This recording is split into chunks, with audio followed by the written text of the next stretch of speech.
All right, good morning and welcome to a new year. It's a time of reflection, resolutions, and most importantly, accountability. And as tradition, the president will always put out a new year address. Oftentimes, it's to set a tone for the new year, somewhat of a commencement speech for the year. So, President Tinubu's New Year address was meant to inspire hope as usual, to chart a new course for progress. Instead, it felt a little bit like deja vu. Grand promises, lofty rhetorics, and yet the same crushing realities for millions of Nigerians. We were told that the economy is being refocused, yet inflation is sky high, unemployment remains rampant, and poverty deepens its chokehold. Tightly, let us breathe. The PDP has called the speech a mismatch with reality, and for once, they are not wrong or alone in their assertion of the president's speech. Opposition voices like Peter Obi have also raised very, very pertinent points in a press conference that he had in Abuja. He called out the president on his frequent visits outside Nigeria, appealing to him to turn a new leaf this new year and visit all the 36 states in the country. And he also asked him that for his next medical examination, he should use our national hospitals or regional federal medical centers, such as the FMC in Sokoto, or Birni Kebbi, or Calabar, or Umuahia, or even Akure, among others. You know, just noting that this will allow the president better assess Nigeria's healthcare facilities. He also advised the president, by the way, to visit all tertiary institutions to see firsthand the standard of facilities in these universities to ascertain how best the TEF fund is being utilized, how these resources are being channeled into our tertiary facilities. Peter Obi also advised Tinubu to visit military formations and also security agencies during field operations to boost their morale and ensure operational efficiency. And let me be the first to tell you that it's not all that he advised him, or even advised the president to use the roads on these trips that he might be going for. And as you would think, all this a very constructive advice. It makes one wonder, what are your advisors doing, Mr. President? Because these are all very solid advice. But the question here is, will they be heard? Or as usual, will they be dismissed as always mere political noise? When will we stop governing by denial and start listening to the people? Because the ruling All Progressives Congress, while reacting to Peter Obi's recent comments, got on the defensive, calling Peter Obi, I'm going to quote this, a prophet of doom, claiming that his message is, quote, misleading and aimed at scoring cheap political points. And to make matters worse, with all of these going on, this back and forth between the PDP and APC and Labour Party and Peter Obi, and whether or not the speech was a real capture of the Nigerian situation, the Organized Crime and Corruption Reporting Project, OCCRP, named President Tinubu a finalist for Corrupt Person of the Year. And as always, you would think it should, send shockwaves through the corridors of power. Instead, it's business as usual. Crickets, radio silence. The APC are blind to it. They cannot see. Well, I've got a question for the ruling APC this morning, the ruling All Progressive Congress this morning. How does a leader inspire governance when their name is synonymous with corruption on the global stage?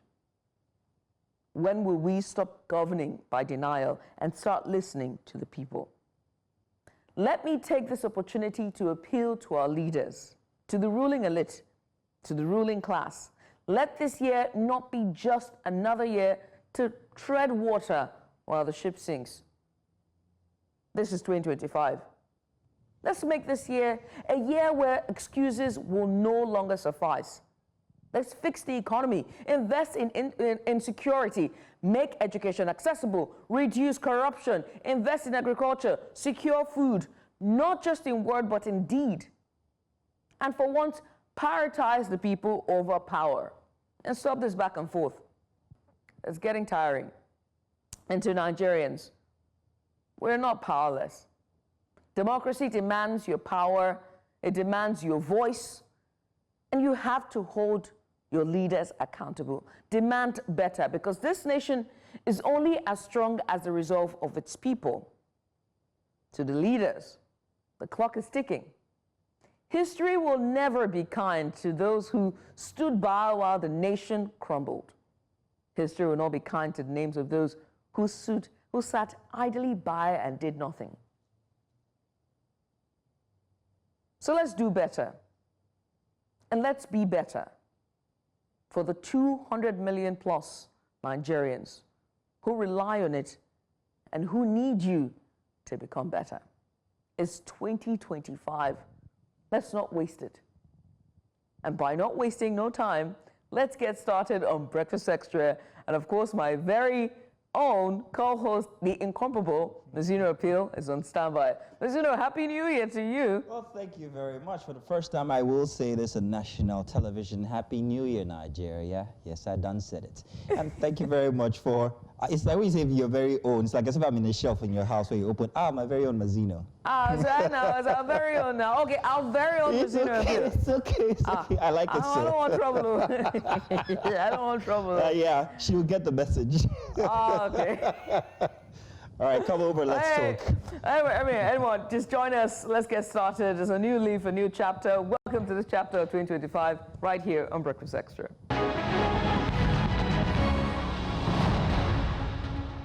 And you're welcome. Good morning once again. It's another action-packed Breakfast Extra, the very first one for 2025. And boy, are we happy and lucky that we are here. And of course, today we have a lineup of crucial discussions that you might want not to miss. We begin with the big report where we're going to be shining a spotlight on ongoing crisis in rural healthcare with recent shutdown of Delta medical centers. And then from that, we'll be moving on to a very interesting story. People have tagged death for foul. A very interesting story of a young man who was imprisoned or incarcerated by the Nigerian justice system until a very long time after on death row, by the way.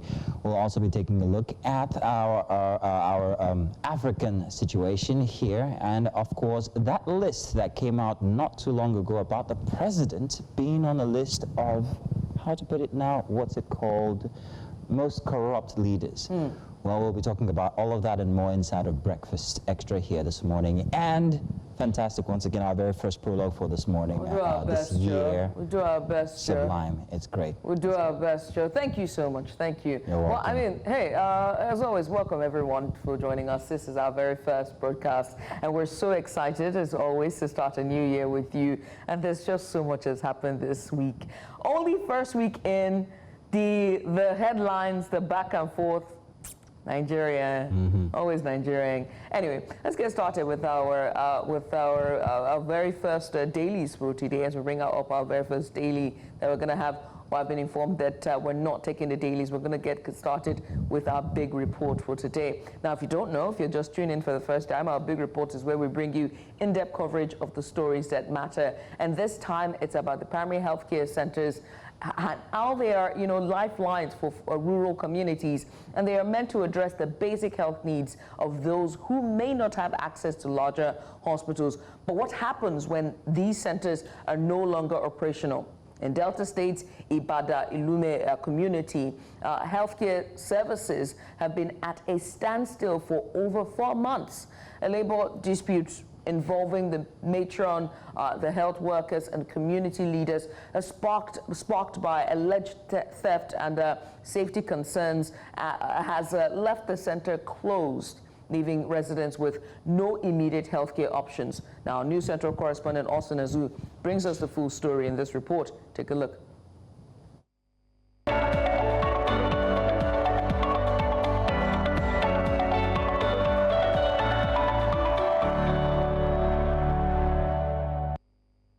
This is the health center in Ibada-Elume community in Sapele local government area of Delta State. This place ought to be bubbling with patients by now. However, you can see the place is under lock and key, and weeds almost overtaking these premises. What could be responsible for this particular dissection of this particular health facility that provide medical attention for the people of Ibada-Elume community and neighboring communities? I came home one day to hear that the nurses that work here, for which some of them are actually my members, that they have packed. They no longer work here, that whether thieves or burglars came here someday, whether in the night or so, and made away with all their phones. And for that reason, they have decided not to work again, that they are going to leave until the community restore their phones. According to what I hear, that they require from the community chairman to invite him to come in. So anything those assets they stay until they recover before any other thing.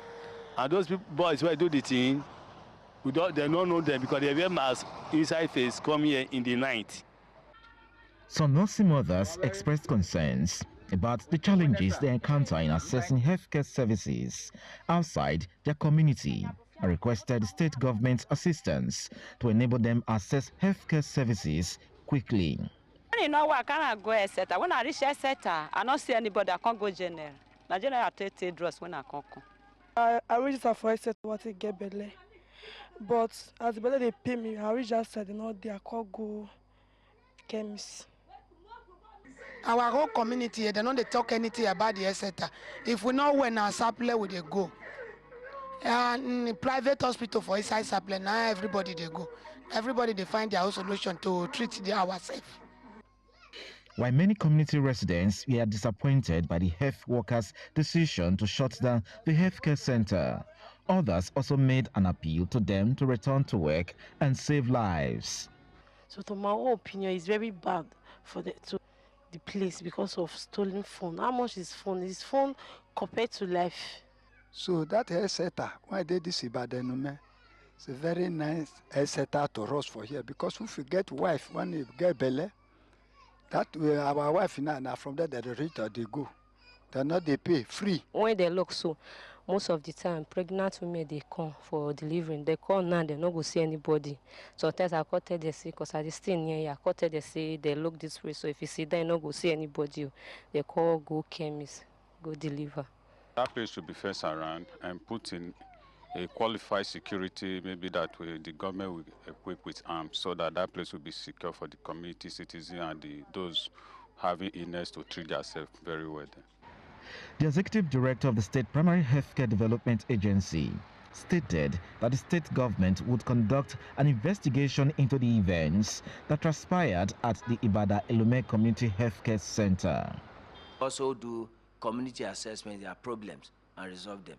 And then again, if at all it happened, or rather say it was unfortunate, sorry to the person who is aggrieved, and then they should please tarry for a while and give us useful information to work with. We'll be able to get and address the issue. Residents of Ibada-Elume and surrounding communities anticipate the return of health workers to their facility. In Delta for News Central, I'm Austin Azu. Well, let's say thank you to Austin for putting together that fantastic and stellar report there.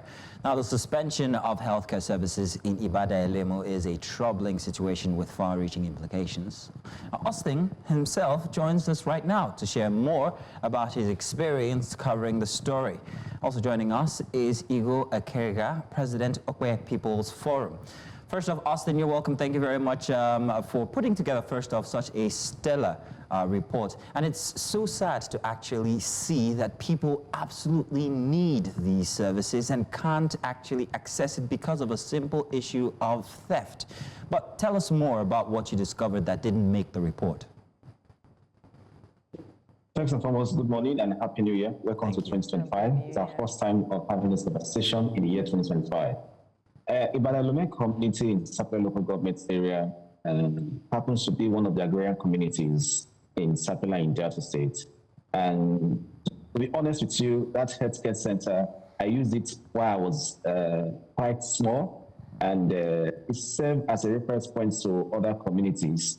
And sometimes people who are on transits had some, very health challenges, have been rushed to that place for first aid, attention. Very unfortunate. Over 4 months ago, we are doing a special report on the East-West Road, and we had a stopover, and we discovered that the place has been overtaken by weeds. And I was curious to ask questions about it. What happened to the healthcare center here at Ibada? I was told that the nurses, they shut down the healthcare center, and simply because their phones were allegedly stolen, and pressure was on the community leaders to provide them with those phones, and otherwise they won't return to work. And I took a self-video of it, which I sent to who that is concerned in the local government area and to the state government as well. Very unfortunate that for more than 3 weeks, we didn't get feedback to know the situation. And of course, we have to do our job as journalists. I went back to the community. We met with various individuals. We spoke to a cross-section of respondents, which they told us what happened. And it was very difficult for us to gain access to government to tell us what happened. And the question here is this: how can a hospital, a healthcare facility be shut down for more than 4 months, and the local government chairman and the authorities seems not to be aware about this? Honestly, I doubt. But who are we going to question in this situation? Is it the matron who took the decision, or the community leaders who perceive to don't know what to do about it? This is healthcare facility for the people at the grassroots. And of course, when we spoke to them, they were just begging, because obviously some of them don't know what to do. And you can imagine that young lady who said that she wanted to give birth, and she went to the hospital, the primary healthcare center, and the place was locked. Imagine if she doesn't have the small cash within her to go to the nearby chemist. Imagine a lady putting to bed in a chemist. You know what it means, because the chemist does not have the facilities. And most of those people, operating the chemist, they are not even qualified, not to talk about the issue of putting 1 or 2 things in place for the incoming baby and the mother herself.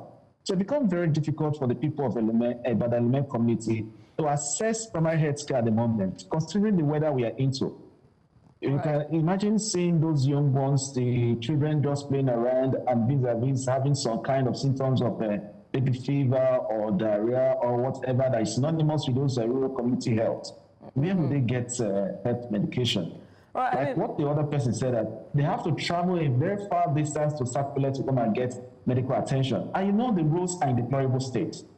The East-West Road we have been talking about for a very long time. For you to apply the East-West Road, you need to spend just within a kilometer or two, you spend nothing less than 2 hours on the road. And trucks are breaking down. So what if someone who is in their need of medical attention and the person is being rushed to a far distance hospital? How sure are you the person will make it alive? So these are questions we answer ourselves while doing this interview. And we said, why carrying out this report?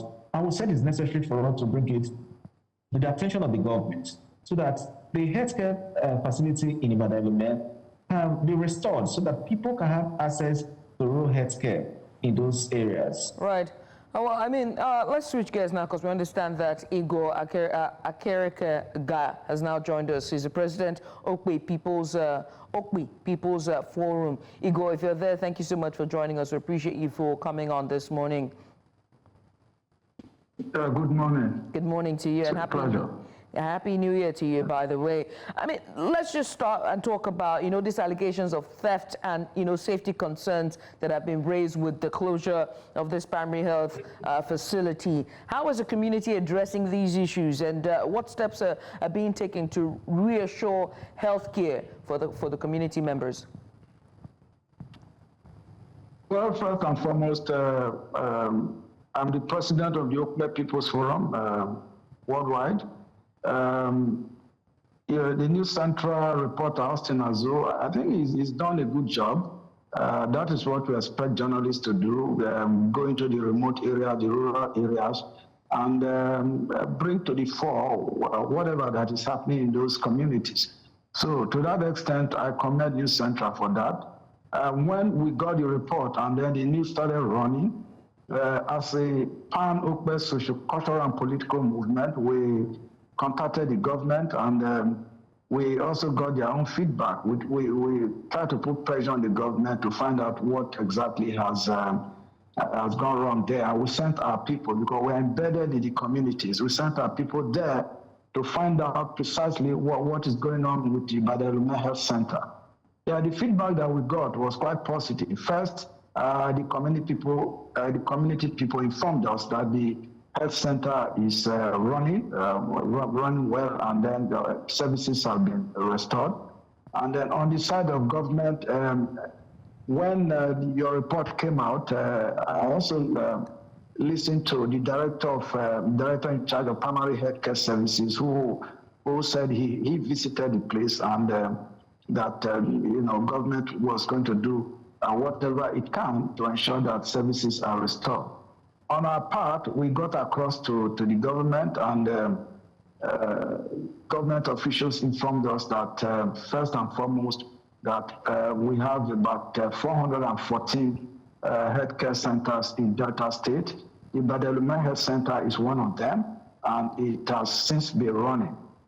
Services were not as disrupted as the report painted. That was what government told us, that the services were not as disrupted as the report suggested. And if you also look at your report, we looked at it closely to find out if one of the impacted staff who claimed that their phones were missing and all that, we've been looking for them to talk to them. Whether indeed there was a theft, there was burglary in the place, up to now, we could not find any of the staff to speak to. So basically, the services have been restored there. The place is up and running. So it is good that the report came out. Don't also forget that Delta State is a multi-ethnic state with several urban and semi-urban areas. Ibada-Elume is one of the communities in Okpe and Saple local government. We have two local governments in Okpe. We have Saple and Okpe local government. And so whatever happens in any of the local government, as an Okpe embedded group, we are very interested. So this is one case that's of interest to us. But we are aware that even the Delta State government itself, from the report that the station wrote that if the Delta State government just last month here won a $400,000 Bill and Melinda Gates Foundation supported by UNICEF for a healthcare leadership challenge. So it is not really as bad as it is being painted. But overall, it's a good report. It's good to put government on its toe, and I want to assure you that the Ibada-Elume Health Center is now back and running very well. Mr. Igor, you seem to be switching sides in your submission there about the real accounts that happened with the closure and the events that just surrounding the healthcare center there at Ibada-Elume. And I'm going to let Austin Azu the right of reply, because there are some things that you said which is sort of indicting on his reporting. Austin, you have the floor. You have the right of reply. Okay, first and foremost, after, airing the reports, of course, went viral. Probably it took them a few minutes or few hours or few days for them to, to reactivate the healthcare center.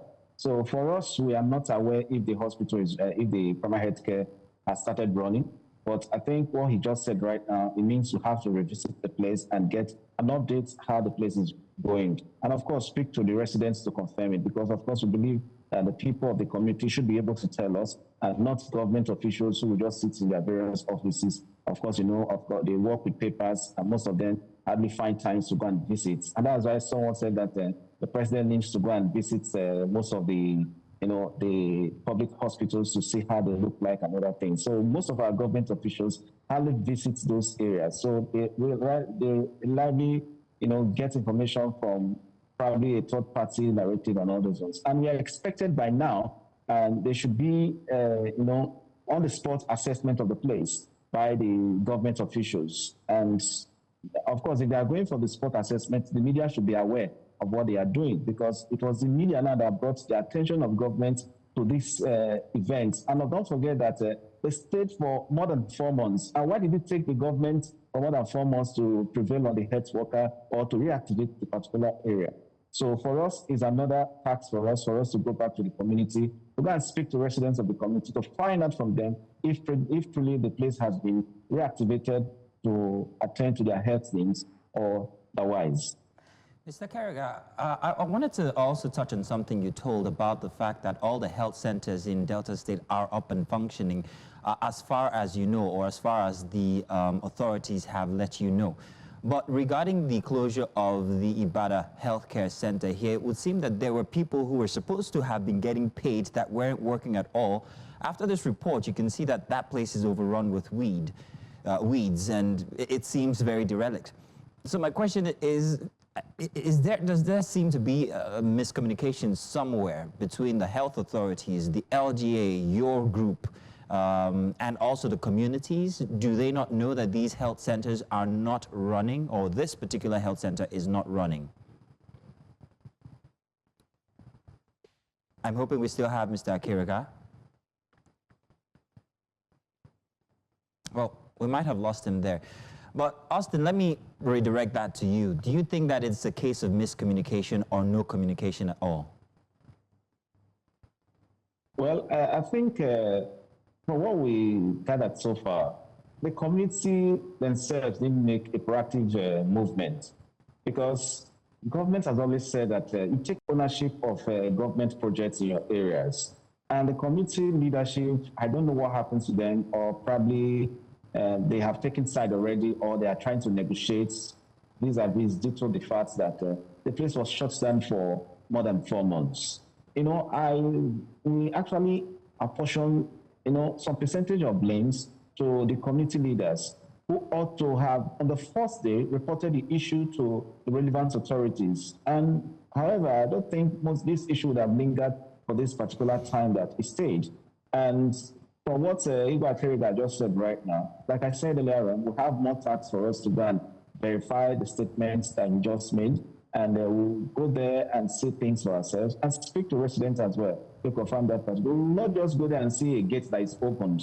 Maybe we'll not see health workers. And don't forget some of these issues we have at the rural areas regarding government project facilities and other things that has to do with government functionaries in the local areas. You hardly see people at the local areas, particularly staff, who are committed to duties. Most of them will always do this ghost working, and some of them will just come in and braze out without giving proper attention to what they are asked to do or what they are being paid for.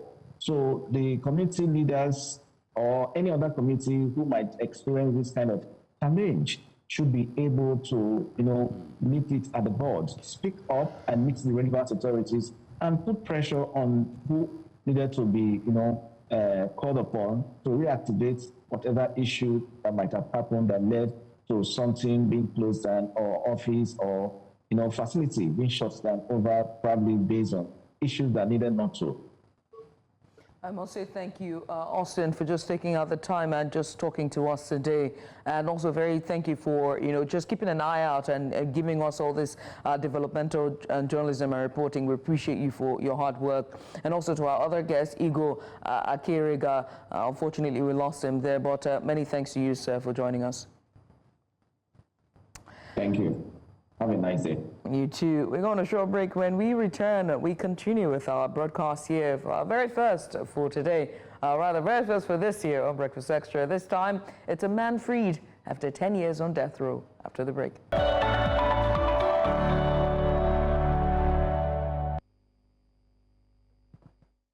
Welcome back, and this time it's Big Story. We're going to be bringing you thought-provoking discussions on issues shaping our conversations recently. And today we turn our attention to a deeply human tale of resilience, injustice, and redemption, some may say.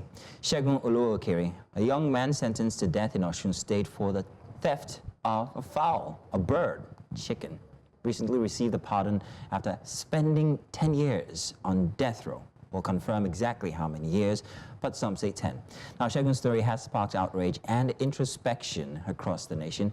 How does a society reconcile the disparity between crime and punishment? And what does his case tell us about the state of our justice system?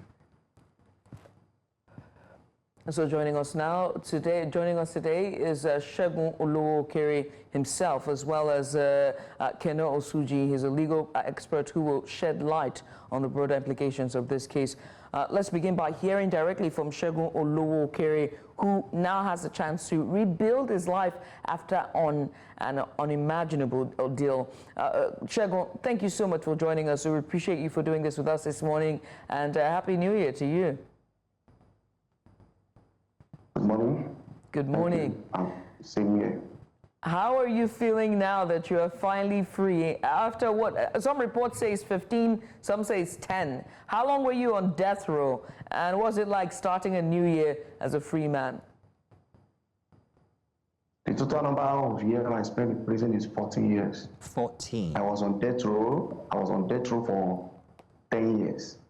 And then I was in a waiting trial for 4 years before I was convicted to death sentence.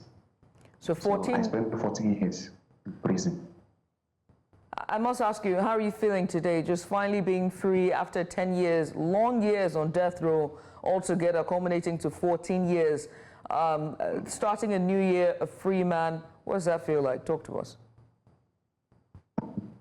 Now looking at my face generally, you know that I'm very so excited because there's nothing like freedom.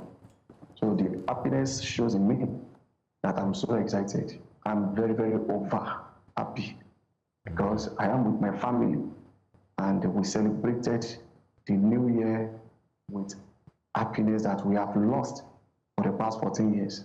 Glory be to God and glory be to His Excellency, Governor Jackson and Bola, the one that gave me this great opportunity to have a second chance to be in the midst of society back.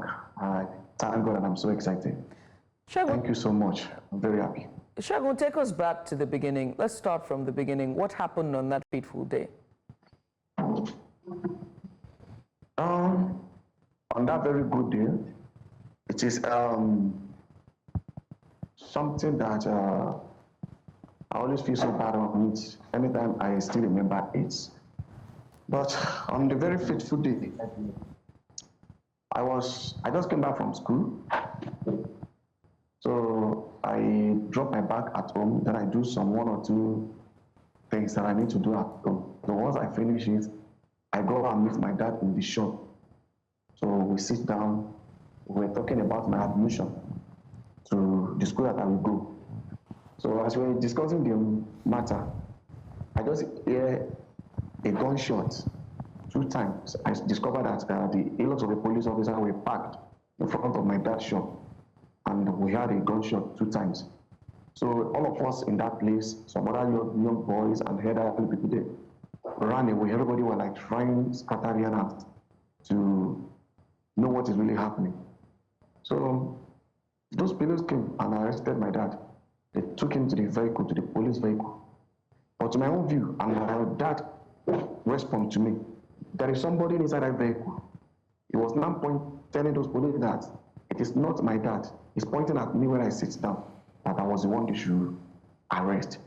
So when my daddy heard that, he started shouting on my name, that I should run, that I'm the one that they want to arrest. I said, run. Run for police. If I run from this our town, our community, where am I going to run to when there is no police officer? I don't need to run. Better, why police is looking for me? I did not commit anything. I don't have any issue with anyone. So that's why I got arrested. So when they took me to our police station in my village, they just dropped me there in Oyo. When they dropped me there, those police just go. I don't know what to discuss. The second morning, as early as 7 o'clock, they took me from there. The way all my parents beg and other people in the community, that very night, they did not answer. They said they don't know anything, that information just come from headquarters that they should put me there. So the second day, they took me to our police headquarters in Okuku.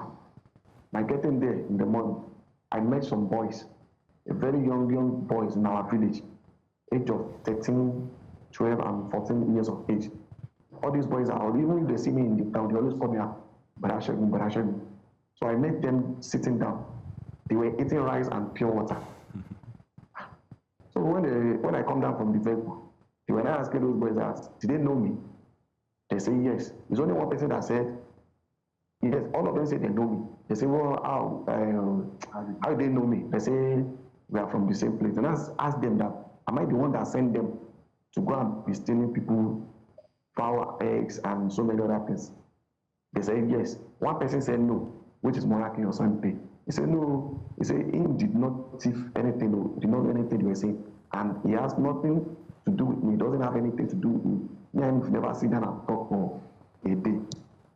So that's how they started beating me and the other boy, which is Moraki or Sunday, that we did not want to talk, tell them the truth. They beat both of us to the core. In fact, it's only God that rescued my own life. Even during the torture, they beat my second, Sunday Moraki. He was bleeding from nose, from ear, and from his anus. I was the one cleaning up those blood in the police cell. For the past 6 days, we spent in police custody there. And because they want him to confess the truth that those boys were saying. And I don't know anything that happened. Can you tell us how old you were then? Those boys how old? Segun, how old were you then? And how old was Morakinyo as well? I was 17 years. I was born in January 28, 1993. So I think Sunday was about 16 to 17 rather. But I know he's around 16 years old. All right. I just know him for like a year. So that means now you are 29. 31. Oh, you're 31, I beg your pardon. 31 years now. I'm 31 years old now. So they apprehended you. I'll be 31 years by January 28th. Happy birthday in advance. So much have happened with this case, but let's bring it back into the studio and talk to Kene here, right? We're still going to come to you, Segun, right? But let's come to Kene. Kene, there are a few things I took out of his submission. The very first one was that he was apprehended. His Morakinyo, hopefully I got that name correctly, was tortured. They were forced out of, they were allegedly forced out of a confession, you know, and then he was held without trial for 4 years and then moved on to be on death row for 10 years. Your take? This summarizes our judicial system in Nigeria, and unfortunately, one, I'm glad he's free. I'm happy he's free, but you know what he has said is something that we are very familiar with as legal practitioners in the criminal practice area in Nigeria. Most Nigerians, when they are arrested, are often tortured to admit to a crime they know nothing about, and whatever they say, whatever confession, quote unquote, is made, is actually tendered in court, you know, as evidence against the defendant. It's very common practice in Nigerian police stations across the federation. So that's a problem. Second problem is the issue of bail, right? Was he admitted to bail even before he was charged to court? And I know that for capital offenses, you know, you can't be granted bail, but generally speaking, every Nigerian should be granted bail by virtue of our constitution, you know, within 28 or 48 hours, depending on how close the court is. And then the length of the trial was 4 years, I think about 4 years or so, you know, and he was, you know, in prison, you know, even before the conviction, you know, so there's a lengthy process, you know, that people go through, particularly if they cannot afford to use of the bail conditions, if they are granted bail. I know that in his case, it was a capital offense that was charged with, and for capital offenses, there is no bail, unfortunately. So those are the issues that surround our judicial system, and it's not peculiar to Mr. Segun. Before we go back to Segun, I have lots of questions for Segun. I wanted to touch on one fact. The reason why I asked him how old he was at the time was he was a minor, and this minor was arrested, this minor was tortured. So looking at that from a human rights point of view and the judicial system regarding arresting minors, what does the law say about that? The Child Rights Act is very clear when it comes to arresting, prosecution of children, and at the time he was arrested, he was a child. Because by virtue of our laws, a child is a person who is below the age of 18. So he shouldn't have been treated, one, in the way he was treated. He should have been charged to court the way he was charged to court. He should have been charged in a different court, in a juvenile court, not the regular courts that he was charged with. If he was charged as a if he was under 18 years. So the laws in Nigeria are clear. The problem we have, one of the problems we have in Nigeria, is the applicability and enforcement of the laws that we have. Who speaks up? Is there a legal practitioner who brings up an objection at the point of arraignment? So those are the issues that we have. The laws are very clear. A person who is above the age of 12, yes, is criminally liable for offenses. But the law says very clearly the procedure for arresting, detaining, and prosecuting minors, children, in event that there is an investigation or an allegation of the commission of a criminal offense. Now, I'm still going to come back and ask you what recourse he has, even after a state pardon. But I want to come back to Segun. Now, Segun, your account is a bit different from what the police tell. The police tell a tale of a wooden gun being used. I also saw an interview with your father who told about bail being proposed to the police and the police telling that is not necessary or that is not enough. Could you clarify, one, on the gun instance, the wooden gun that they say that you used or perhaps might have used, and the case of bail being presented by your father? Actually, when we were trying to know who is behind this case, I mean the complainant, who is the owner of the fowl and eggs and so many other stuff, they say they allege us of that we stole. The police were trying to hide the person, to my own view, because we kept asking them, who is the person that said I came to his house and steal fowl, or I broke to his poultry? So on a very good day, we now discover that it is some group of people. They said the woman said we came to her house to come and rob her, but when we knocked her door, according to what they said, the police told us, said that is what the woman said. Said we came to knock her door, say, but when that they asked that they are looking for her daughter. So I think maybe they say one of those boys, someone is dating our own daughter. So they now said, when the woman said they knocked the door for that in house for night, she now responded to them, so who are they looking for? They now mentioned her daughter name. So she went to the door and opened the door for them. Immediately she opened the door, she discovered that it's like they are thief. She now started shouting, thief, thief. They said those people, they run away. So she don't even see them physically to know maybe to identify any one of them.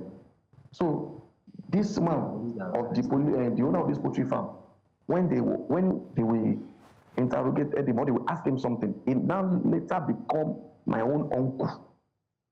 He's a senior brother to my dad. Said he is the owner of the fowl and the eggs that they broke into his poultry. But the police, there is one man called Ibada-Elume. He's the one that bring up this matter. He said he was sitting down in his house on that day. He now saw one boy among those boys. He was trying to thief a fowl, but the boy did not know that he was in his own house. So, as a police officer, he was now watching the boy. As the boy thieved the fowl now belonged to the police. He now come outside and arrested the boy. He took the boy to the police station with the fowl. I think that is where the case now come up, said they will beat him at the station. That's why the boy was now confessing, telling them that, yeah, not be only me the thief fowl for this community. We are playing to some other people said the thief fowl. Why they call the beat like this? So Segun, okay, who are the other people? That's why the boy was started mentioning names. Just a second, so one Segun, of those boys. Just a second, Segun. Was there any mention of a wooden gun by the police at all? Did anybody allege that you used the wooden gun? Not to me until we get to the High Court in 2014. Okay. That is the first time I hear something about gun. Okay, Segun, just a second. Recourse to justice, even after a state pardon. What could he do? His rights were violated. He was a minor. you know, what must he do now, Kenneth? Yes, it's a very interesting question because I know that a pardon gives you a number of things. A pardon, you know, as it is in the Constitution by virtue of Section 212 of our Constitution, you know, gives you clemency. I know that generally speaking, there are limitations to a person who has been convicted of an offense. Right. You know, but when you've been granted a pardon, it sets to maybe, you know, wipe away some records, you know, and then you can maybe after a period of time, you know, fulfill or go about your daily lives. But in his case, which is quite peculiar, when a person is arrested and convicted, because there was no appeal at the time, to my knowledge, right? There was no appeal, so there's a limit to what can be done with respect to the charge in itself. But generally speaking, when the person's rights have been violated, the way his rights were violated, he can go to the courts to file for an infringement of his human rights and then get some form of monetary compensation for the violations that happened to him. I don't think that was done, but it's something that can be done when rights are violated, like it was in this case. Segun, my final question for you. We seem to have lost Segun there. As we talk about recourse and reviewing and just overturning an unjust system in Nigeria, what are the legal avenues, you know, for that when it comes to overturning sentences in Nigeria? He was on death row, and he had to take the governor to pardon him off death row for him to come out a free man. What will be the legal, you know, address when it comes to overturning an unjust sentence? So when a person feels aggrieved by a judgment of a court, every Nigerian has the right to appeal. So as his case was convicted by the Osun State High Court, he had the right to appeal to a court of appeal, challenging the judgment of the High Court of Osun State. In the event that the appeal, he lost the appeal, he has another right to appeal again to the Supreme Court, you know, and that's the final court when it comes to appealing in Nigeria. Also, depending on the circumstances, a person can be granted bail pending appeal. It's not very often that bail is granted pending appeal, but generally speaking, you can also apply, you know, for bail on peculiar grounds. So there's an appeal system to overturn a judgment that maybe the High Court judge erred, you know, by misconstruing some facts or some laws in arriving at his decision. Segun, I hear you're back now. Let me ask you this question. Segun, if you can have him up on the screen there. Segun, if in hindsight, right, if you were to turn back the hands of time or turn back the hands of the clock, would you have heed your father's advice and run? Come again. I said if you were to turn back the hands of time and go back in time over 14 years ago on that fateful day when the police came knocking down your door, would you have heed your father's advice and run? Did I do what? Would you have listened to your father and run? I did not listen to my dad. I did not run now because I know that I did not do anything. And many things come to my mind that very particular day. If I run, I say, what if I run and they shoot me? What is it going to be my day? And I know that I did not committed anything. That is why I stayed. I was even telling my dad that I will not run. Wow. And lastly, your experience so far, just in those 10 years, what was your mindset like? Just being in there for 10 years, death row. Talk to me, you know, your mind, your thought process, and just being there. Were you resigned to it? Did your lawyer advise you to go appeal for an overturn of your sentencing? You know, what was it like, that entire experience? Did you try to seek more legal redress to get a more, you know, linear sentencing? Yes, actually, immediately I was sentenced to death. I felt so bad. And when I was taken to Abeokuta prison, where they normally execute people that are convicted to death by hanging or firing squad, I was so depressed, you know, like I'm not happy. I felt so bad, like, is it the end of my life? Who did I offend? But a lawyer came, said he was interested in my case. that that judgment is wrong, that he's going to appeal for me. I said, okay, I'll be very happy. So he asked for my details and my family. So he took up the matter, and he said, when he took the paper to the appeal court for notice of appeal, that will bring the paper back to me for me to sign. So, and he later did. He did, and he bring the paper that he will start my case in appeal court in Akure. So I signed the paper. So unfortunately later, I don't know what's come off from the lawyer. The only thing he just tell me that no what Segun, there are some things, blah blah blah, something like that. That he will just advise me I should wait for 10 years. That the judge recommended me for pardon.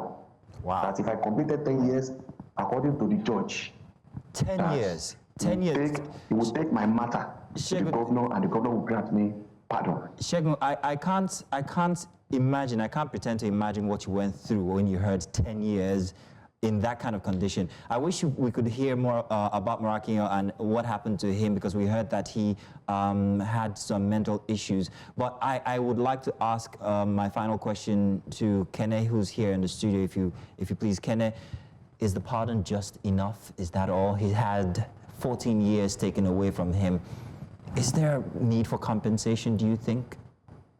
So, because it was a conviction and there was no appeal that overruled the judgments, there's still the assumption and presumption that there was a conviction on the facts of the case. So he's still a convict? It's still a conviction. If there was an appeal and it was overruled, you know, considering the elements, the facts of the case, yes, you know, there can be some, you know, remedy, you know, compensation given to him, but because it was a pardon, the presumption is that the conviction, the facts of the case stands, you know, but there was an overriding intervention. So he's going to live the rest of his life being referred to as an ex-convict. Is that what it means? Because if you're pardoned, it doesn't mean that the court's judgment has been overruled.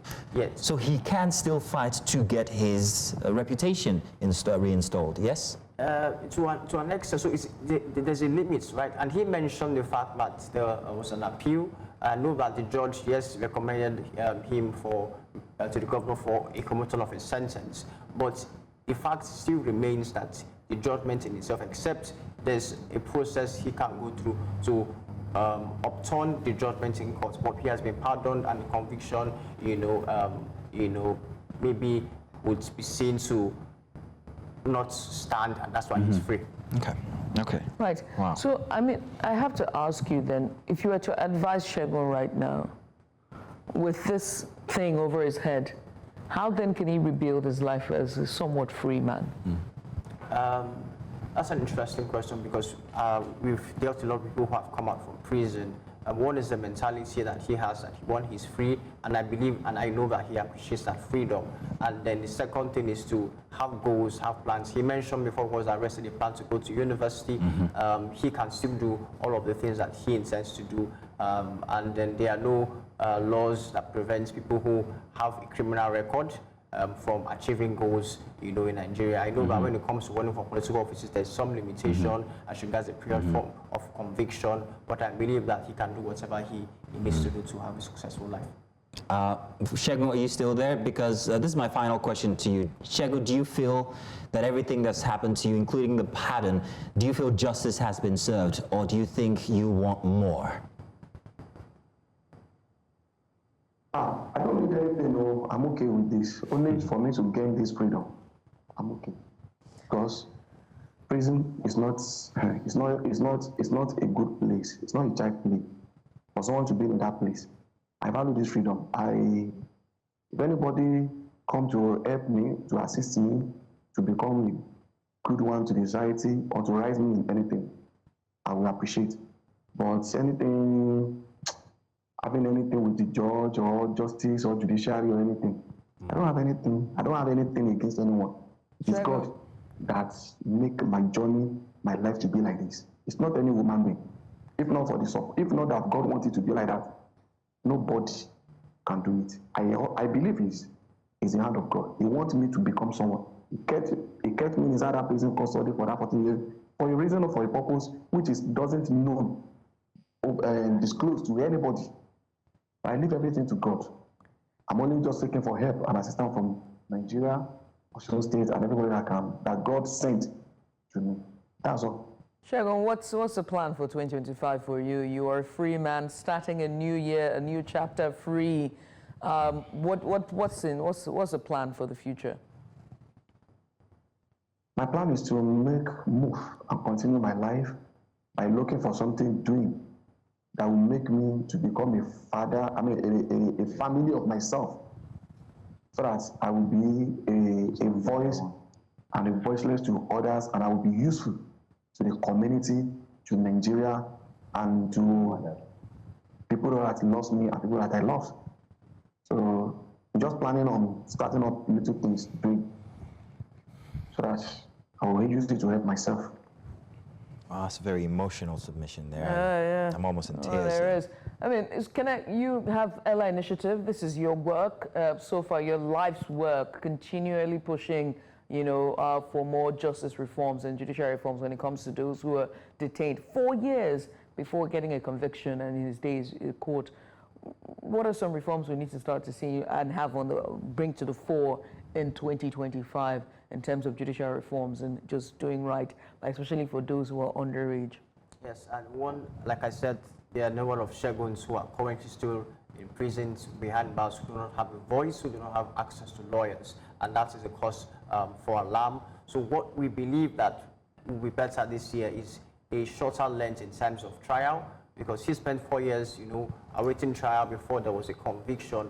What we'd also like to see is the respect of rights by law enforcement agencies when it comes to getting confessional statements, because what he said, after the torture was what was used against him. So the law is clear on what should be done, when it comes to getting statements. Your lawyer must be there, must be voluntary, but these processes are not followed, and then whatever is tendered, written under duress is used against the person who makes the statement. So we want to see respect for the rights of Nigerians more in this year. We want to see that there are shorter adjournments. We want to see that justice is not only served, but seen to be served across all cases in Nigeria.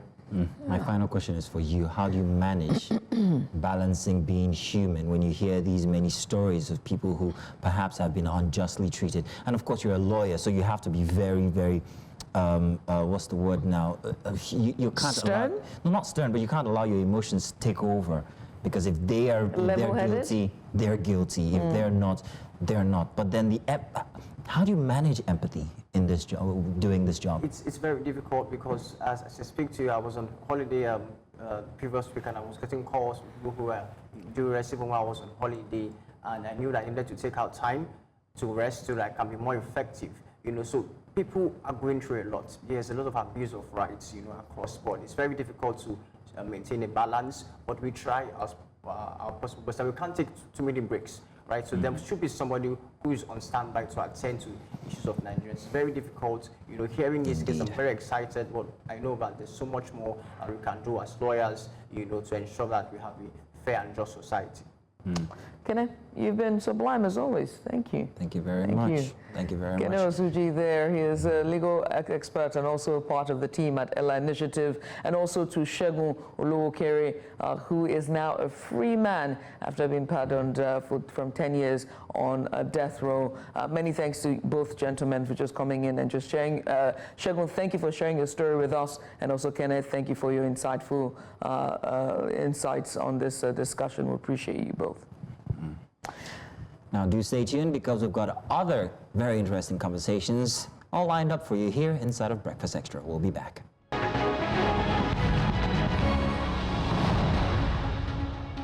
Now this week, President Bola Ahmed Tinubu delivered his first New Year address to the nation, a speech meant to inspire hope, outline achievements, and also chart a path for the year ahead. But for many Nigerians, the president's words have been met with skepticism. Now, the APC has praised the president's leadership, highlighting achievements in infrastructure, economic refocus, and also security. However, opposition parties like the PDP and CUPP, alongside notable figures like Peter Obi, have accused the administration of being out of touch with the struggles of ordinary Nigerians. Critics argue that the speech glosses over the harsh realities of rising poverty, inflation, and insecurity that dominate daily life for millions of Nigerians. So joining us today, we will be breaking down the speech, examine the claims, and discuss whether the government is truly delivering on its promises or just simply spinning rhetoric. And so to help us navigate this, we have three distinguished guests to unpack this. We'll be joined by Peter Ahmed, the National Secretary for the Coalition of United Political Parties. He's going to join us during the course of the conversation. And also joining us is Dr. Kennedy Oriaki. He's a former Labour Party chairmanship candidate for Igor Local Government Council election council in Edo State. And also joining us will be Akinola Bashiru, I beg your pardon, that's Akinola Bashiru. He's a seasoned political analyst, and he's also going to be joining us on this discussion. Gentlemen, thank you so much for joining us, and a Happy New Year to you.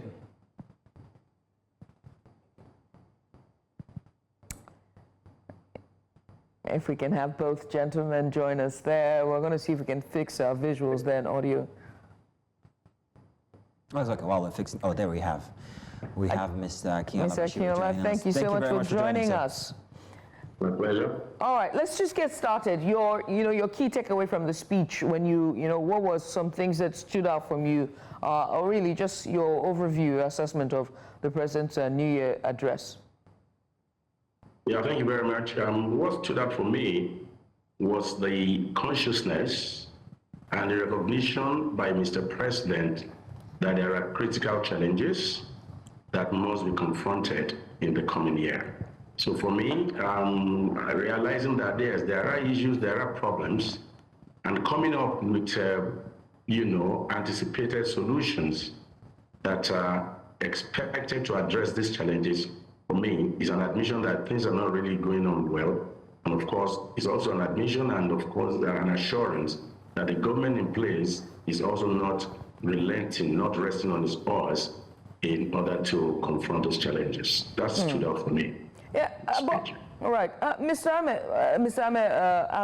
Peter Ahmed, he is the National Secretary for COP, and he joins us now.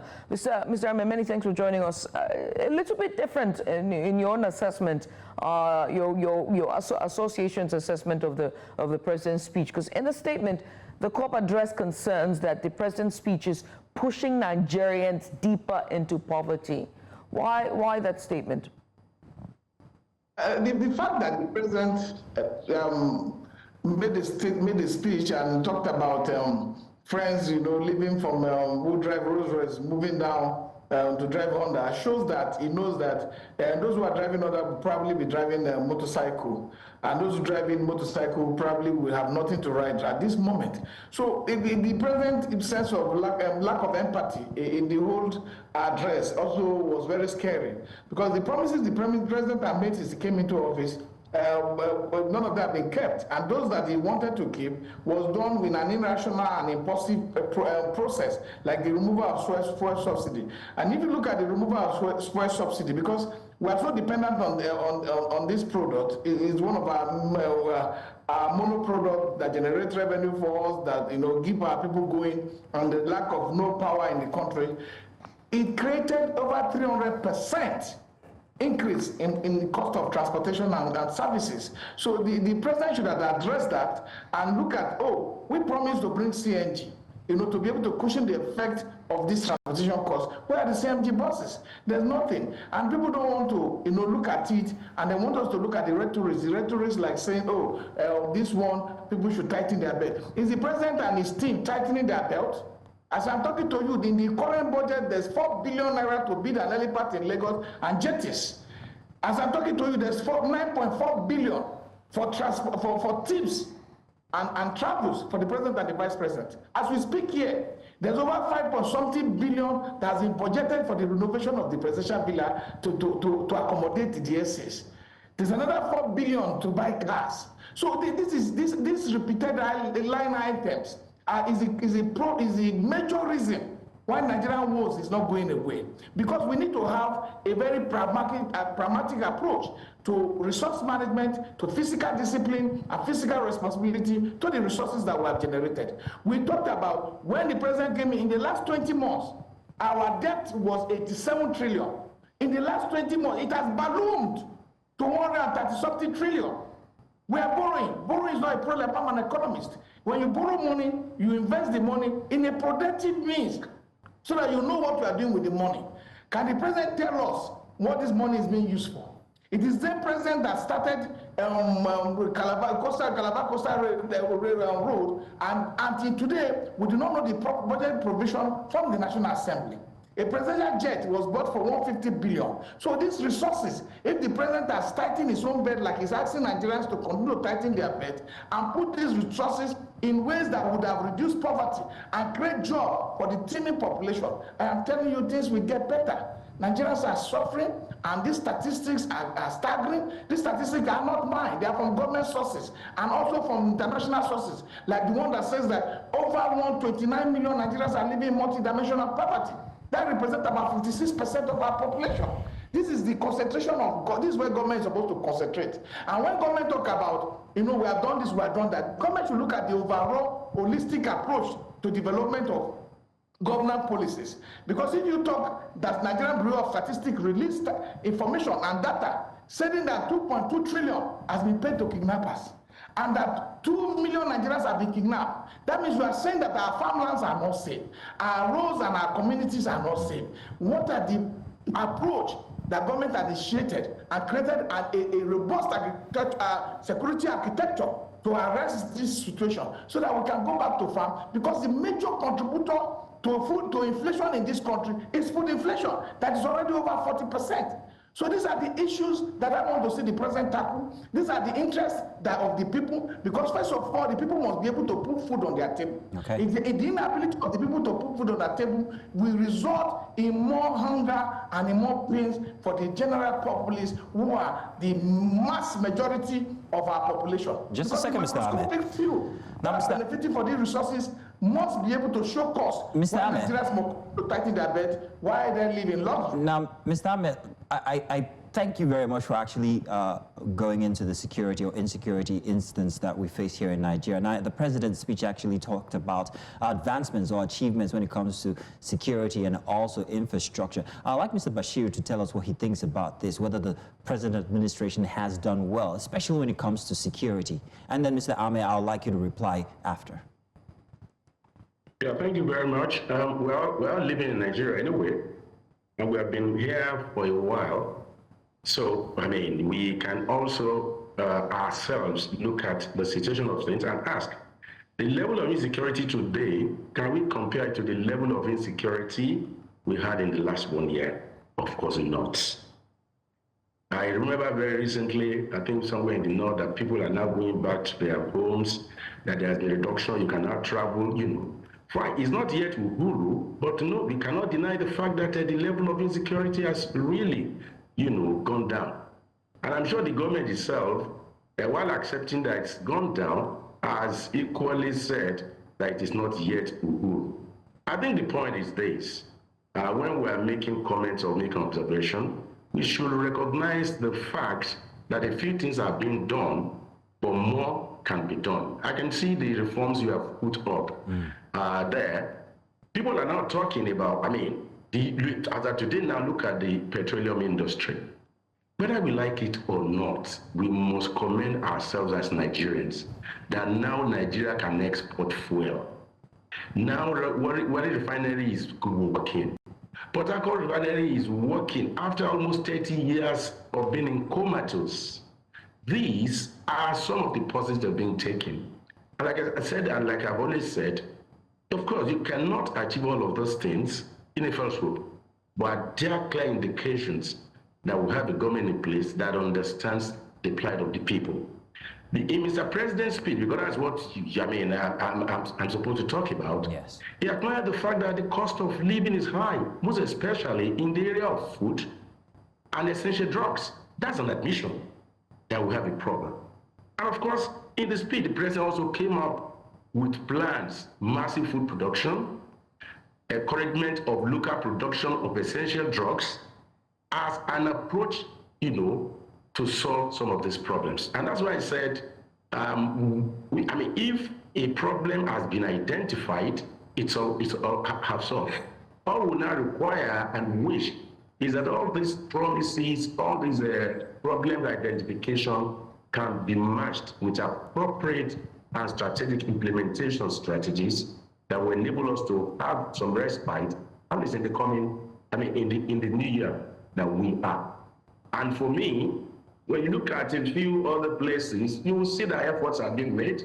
I had someone saying that Mr. President needs to work on the roads, he needs to travel from one part of Nigeria to the other to see whether, to know the extent of the poor road network we have. The question is this: are there no infrastructure renewal going on in different parts of the country? We must acknowledge that. But the fact remains that even whichever government in place, you cannot do all of this at the same time, at the same period. But are there efforts being made here and there? If there are efforts, fine. Let us encourage government to do more. But one challenge I have, which I don't know why there has been this silence by both the media, both commentators, is the role of governors in the development of the country, is the role of chairmen in the development of the country. We concentrate mainly on the president. Why? We are running a government that have 3 tasks. What are happening at the local level? What are the governors doing with the resources they have? If governors can put in their efforts too and develop their various states, of course, Nigeria will be better off. All right, so I need the opportunity to call on the media to also beam their light at the various state levels. Check on the governors. What are they doing to also improve the lives of the people? Mr. Bashir, they have responsibilities. Thank you very much for sticking to the premise of the question, Mr. Bashir. Mr. Ahmed, what do you think? Security, infrastructure, where do you score the president after his speech?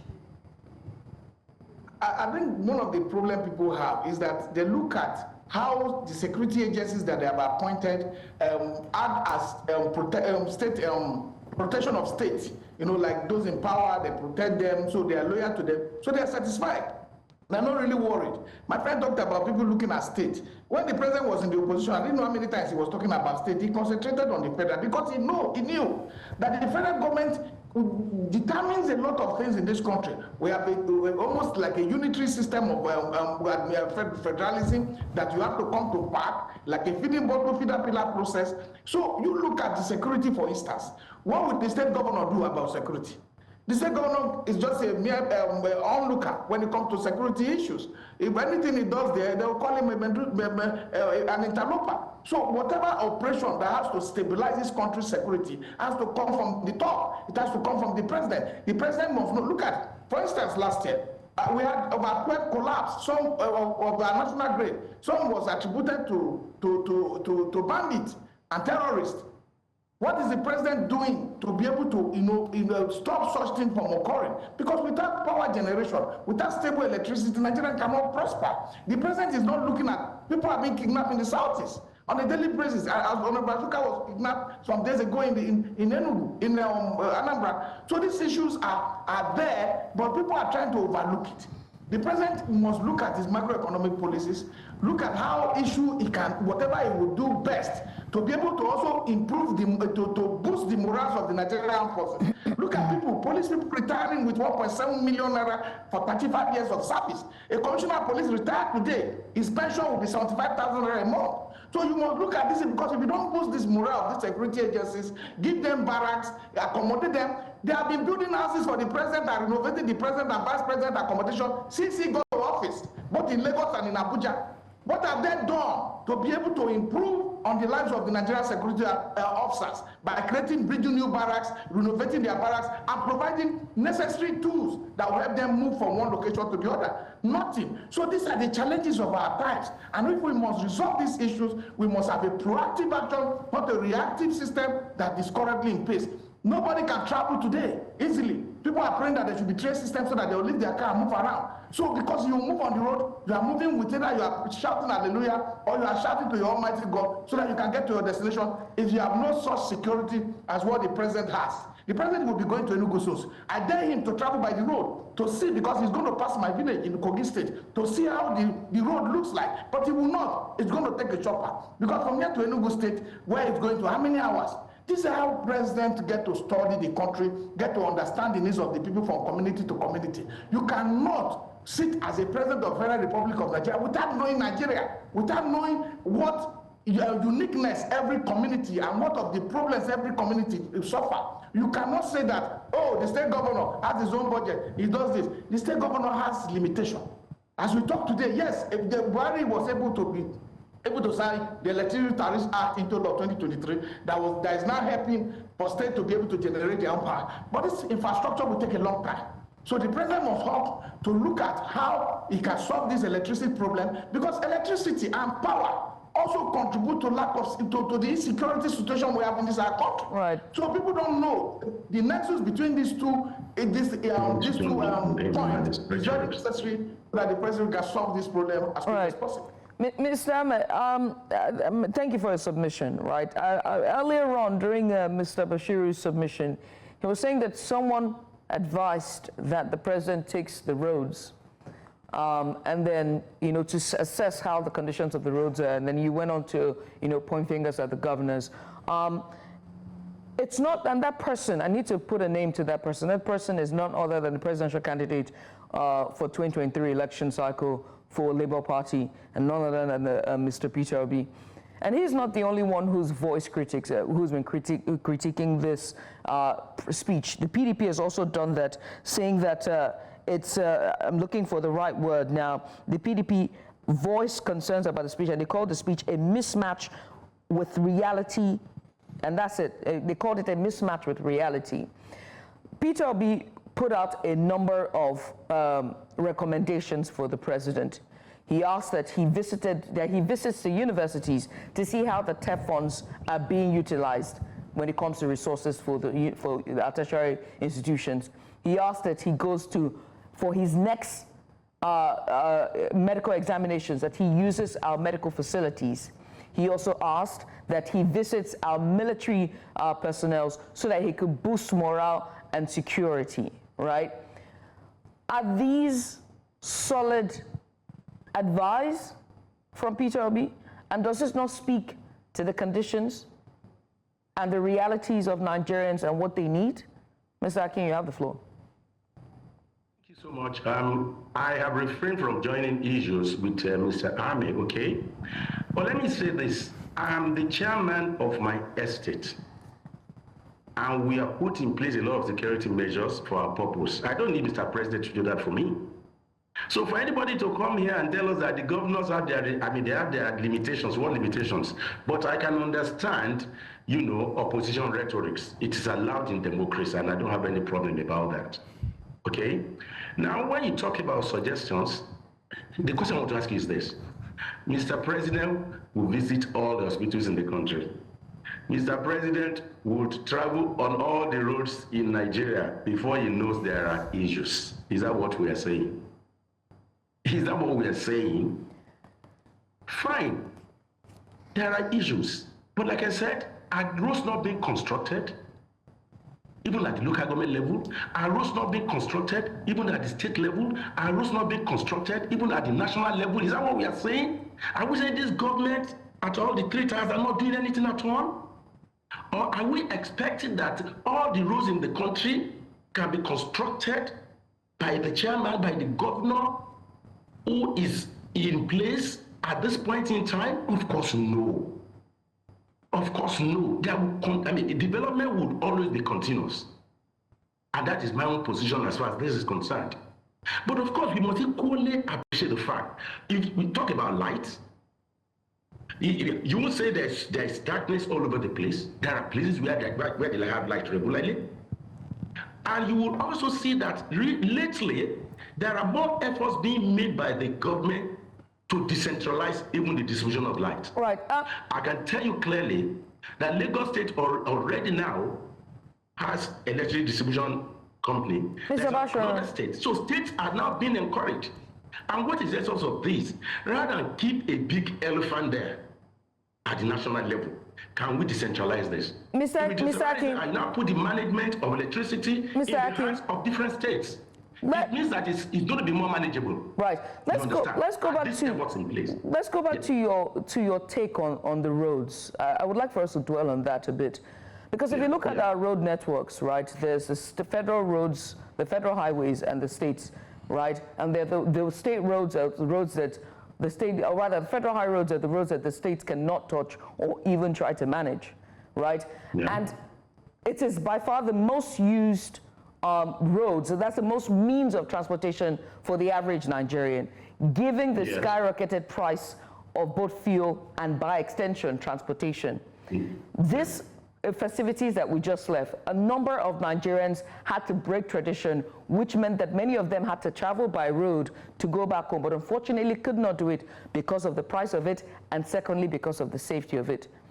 Are you now saying that the president should not heed that advice to go by road, to at least assess those roads, even if there is some level of construction going on? And by construction, I mean the the Lagos-Calabar Coastal Highway. Is that even priority at this time, when the majority of the federal high roads are not pliable or safe for food transportation, human transportation, or tourism? Anyway, if you are as a manager, as a planner, you have what we call short-term, medium-term, and long-term goals, all right? And long-term goals should not in any way disturb medium-term goals, neither should it disturb, short-term goals.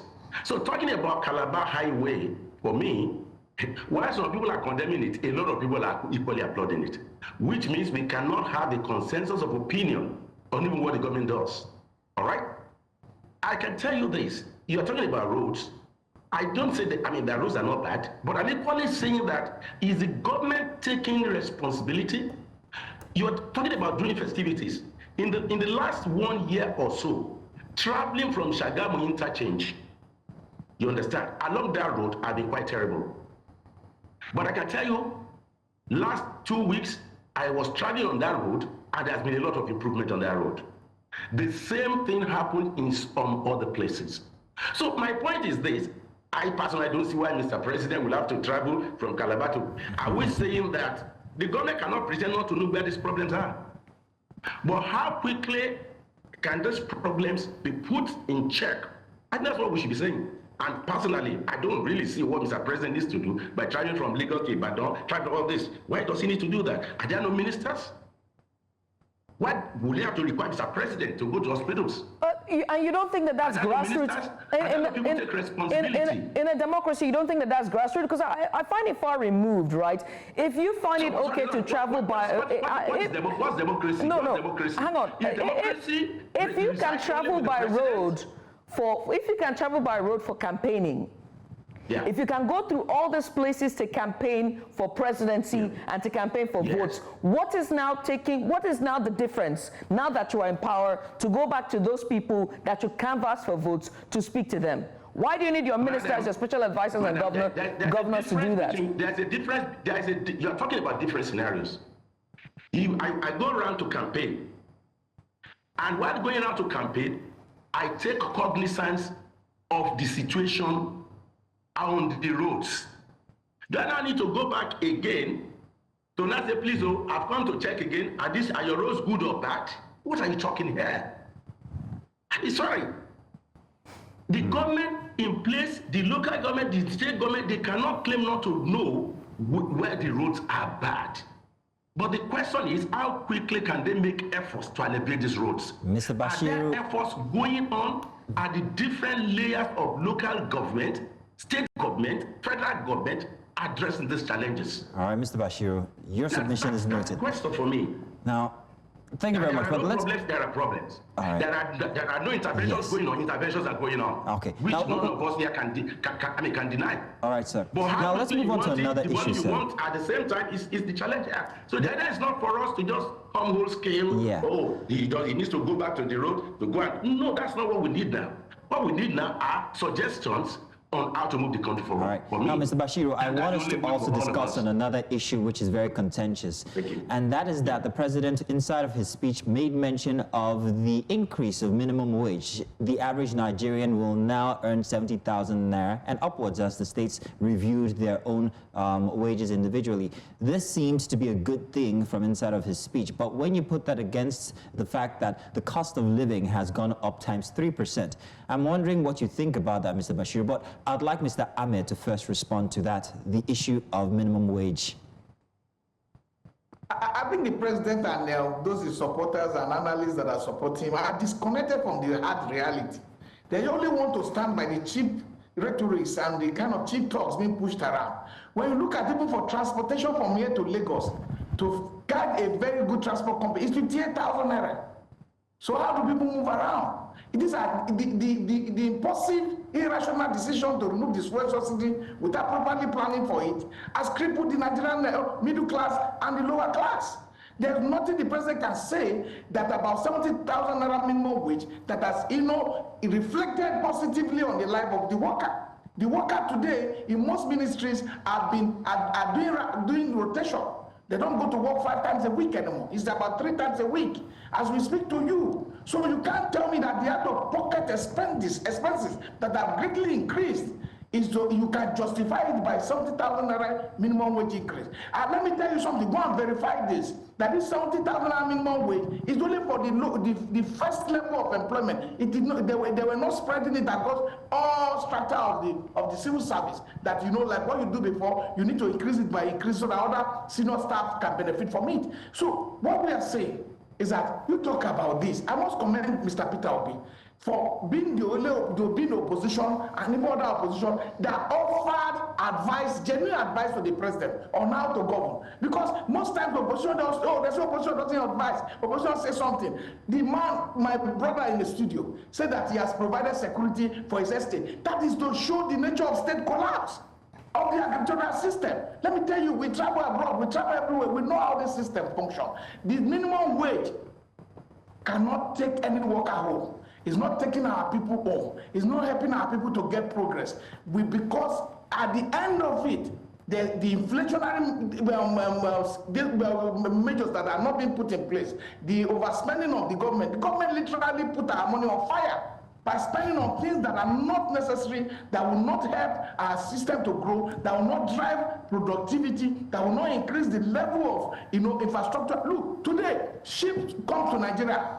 They come with goods, they don't see goods to take back. People can't import cars because of tariff and the increase in dollar. The increase in dollar alone has already eaten everything that is in one's pocket. So we cannot talk about how the government has increased 70,000 minimum wage without looking at the effect of what its policies have cost. Most people talk that the president does not know Nigeria well. That's why he's making a lot of mistakes. Because you talked about the president travel. Show me where the president traveled by road to campaign. Show me. They were entering private jet and chopper to each state. We're asking now. The opposition is asking. All the leaders of the opposition leaders, like Peter Obi, is also asking. Travel by road. Connect with the people you are governing. Relate with them. Try to have engagement. So that with this engagement, you will be well informed. With this information, you will translate it into policy to be able to now generate proper policies that will help to reduce poverty in our society. You came up, you are giving development commission. Everything about equality has to do with about equity too. If development commission has been giving money, the place that would have helped you to reduce the cost of inflation on food is Benue and Kogi. That is the farm basket of this country. You did not give one single naira to the North Central Development Commission.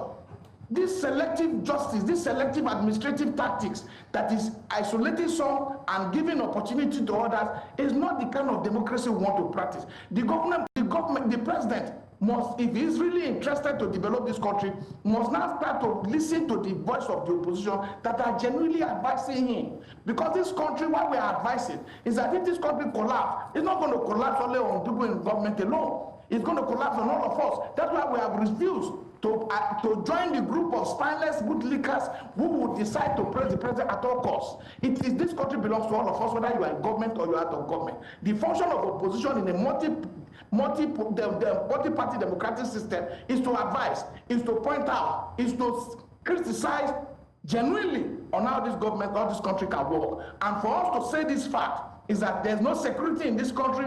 Farmers are not going to farm. People can't go to farm. People can't transport their goods and services from one location to the other. There's what they call push cost effect.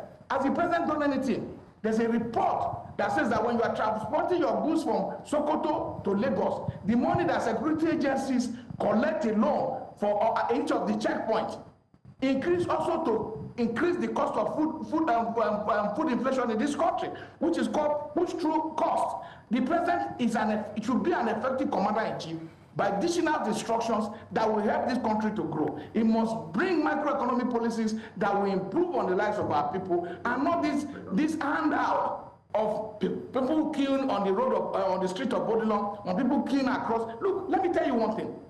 See, over 70 people died from food stamp. No, Mr. Ahmed, they're doing it in America. Mr. Ahmed, they're doing it in these things are done everywhere. Mr. Ahmed, just a second. The one that happened in Nigeria, the president even flew to Lagos. Mr. Ahmed, let's keep it on the minimum wage. I would like us to keep it on the issue of minimum wage. And if you remember, I had asked both gentlemen, you and Mr. Bashiru, the same question.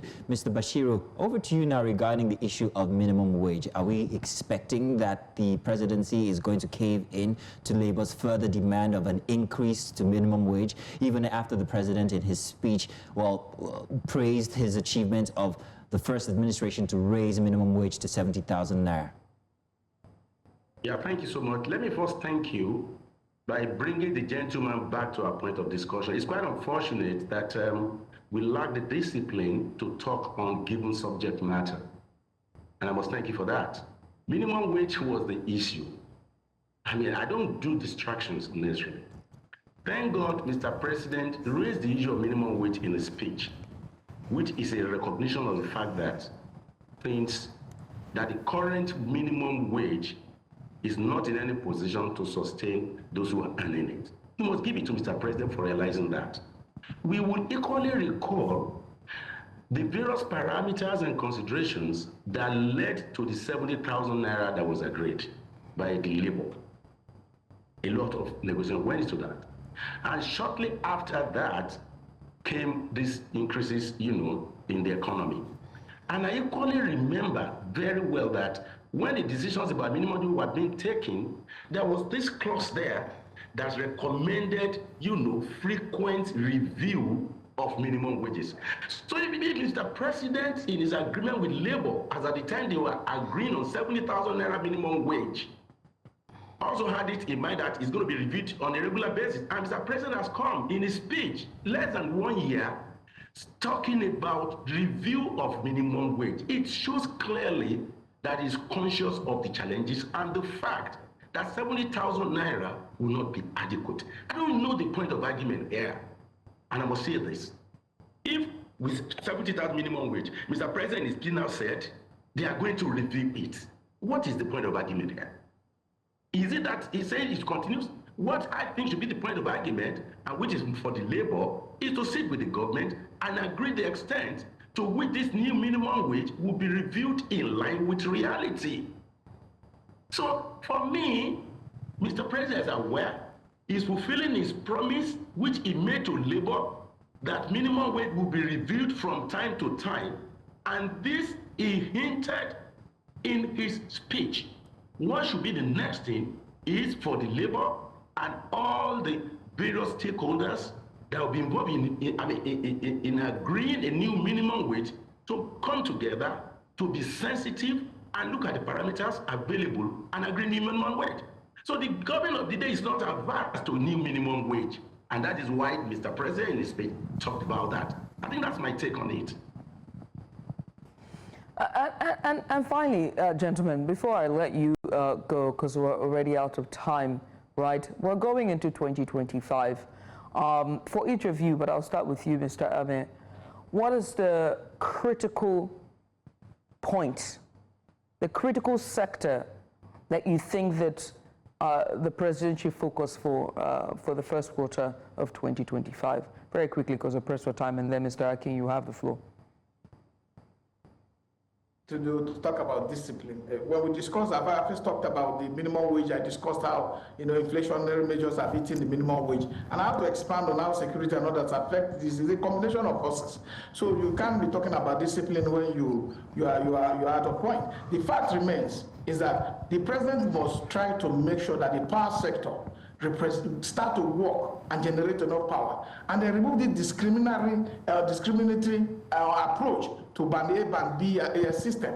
If you have more people who you can generate more power, and you have more people, who can pay for this power, the discourse will generate more money, and government will be happy. So the government must concentrate, because without power, no nation can move forward. And the government must live on realistic benchmarks.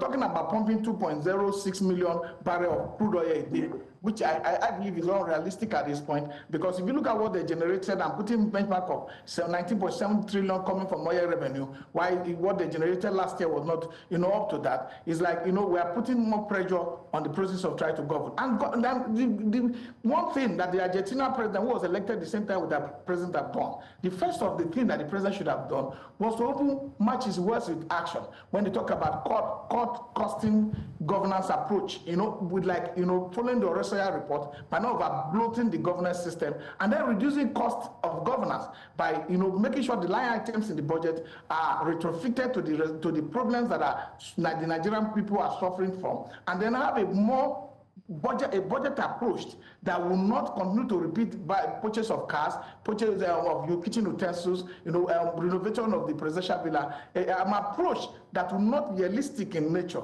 an approach that will drive this system. And if the president had thought out his plan very well and followed a process that was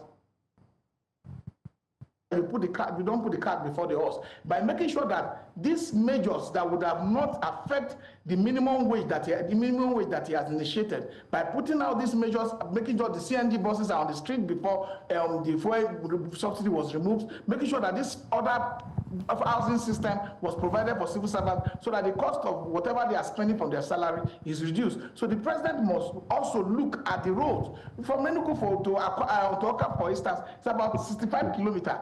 Well, the president must be able to know what can be done to fix that road, what can be done to fix Lokoja-Abuja highway.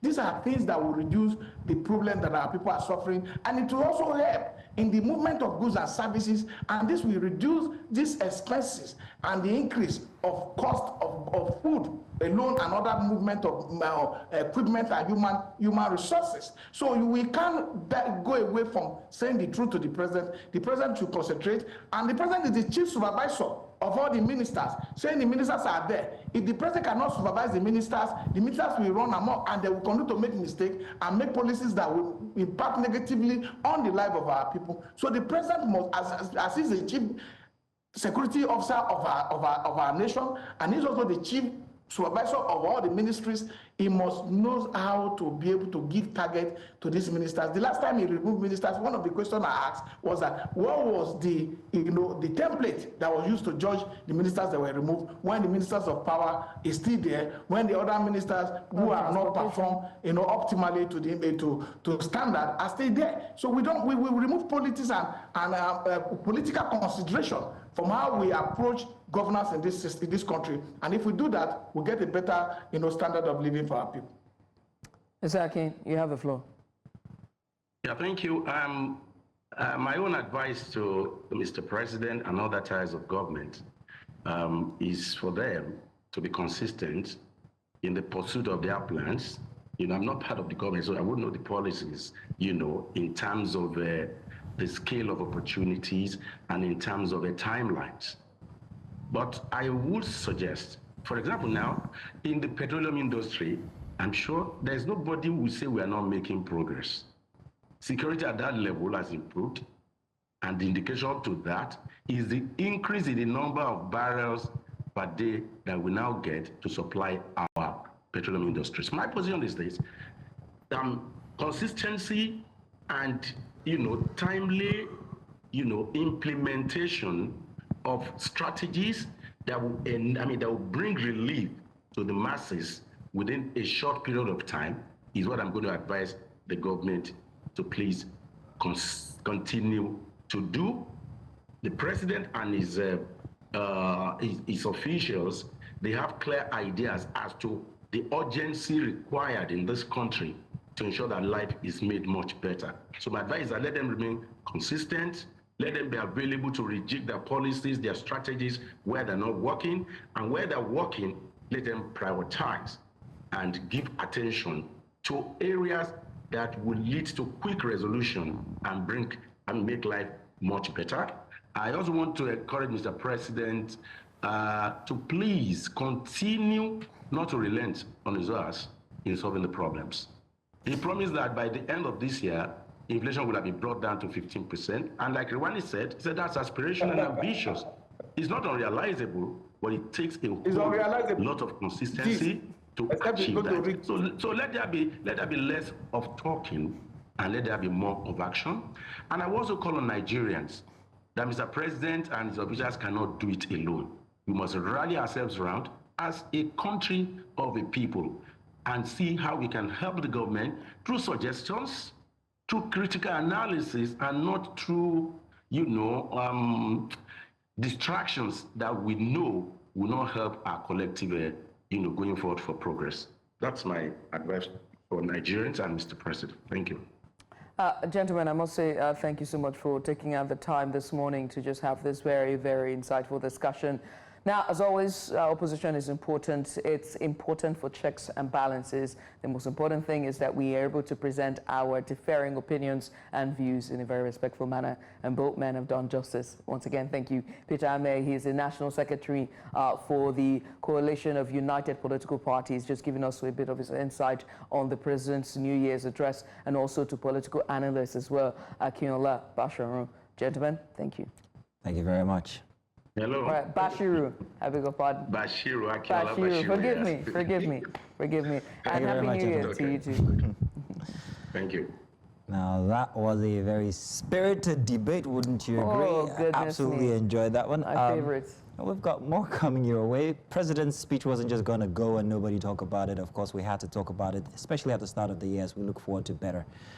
Now, we were also going to be joined by Dr. Kennedy, but unfortunately he couldn't join on time, but we will be bringing his submissions in later, perhaps discussions here inside of Breakfast Extra. For now, let's take a break. Coming up, the news and then much more.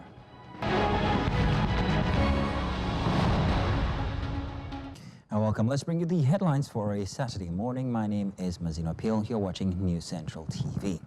Now, let's begin by telling you that tension has heightened in Edo over the leadership of the 18 local government areas of the state as councillors have impeached the chairpersons and deputies of the Onwonde, Orionwa and Onwa East LGAs. The impeached chairpersons were accused of alleged misappropriation of funds and dereliction of duty. During the impeachment of Kenneth Ododo, chairman of Onwonde LGA, on Wednesday, violence broke out at the LGA secretariat. On the same day, councillors also impeached Aminu Okodo Kadiri, chairperson of Onwa East, and Clement Ojebuovo, his deputy. On Thursday, a crisis erupted in Orionwa LGA secretariat when some councillors impeached Daniel Osarieme, House Leader of the legislative arm, over unruly and misappropriate or inappropriate actions. On December 27, 2024, Ege Ugemudia, chairperson of Ego LGA, and Frank Osawe, his deputy, were also impeached.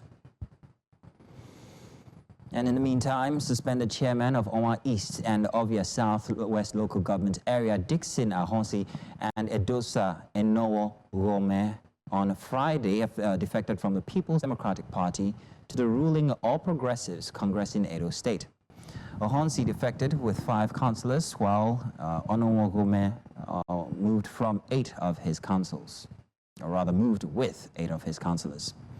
Ahonsi was received by members of the state executive of the party in Benin, the state capital. He said his decision to join the APC was influenced by the steps taken so far by Governor Monday Bola to develop the state. And meanwhile, impeached chairman of Esa Central Local Government Area of Edo State, Paul Iyoha, has accused the state governor, Monday Bola, of orchestrating his impeachment. Iyoha is the 5th LG chairman already removed by the councillors of their respective councils.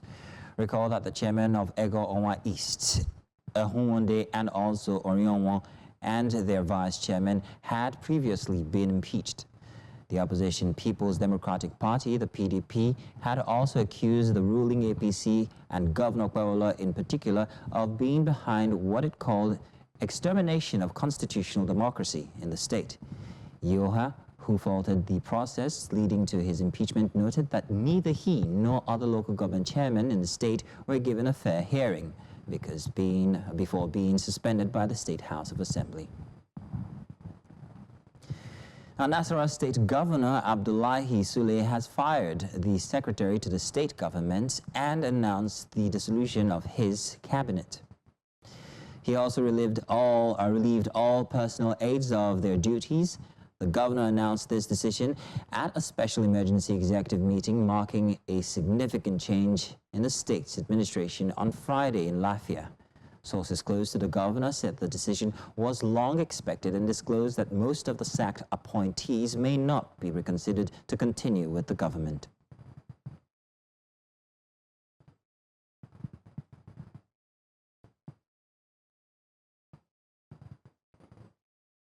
Now, outside of Nigeria, Ghana's outgoing President Nana Akufo-Addo on Friday announced visa-free travel for all African passport holders from the start of this year, marking a step towards continental economic integration. Ghana joins Rwanda, Seychelles, Gambia, and Benin Republic in offering visa-free entry to African travelers.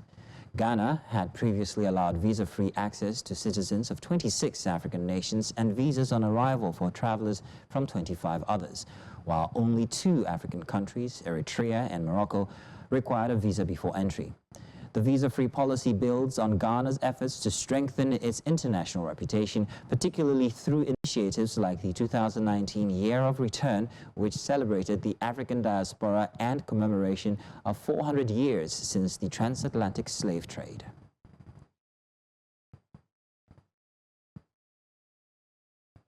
To have approved visa-free travel to Ghana for all African passport holders with effect from the beginning of this year.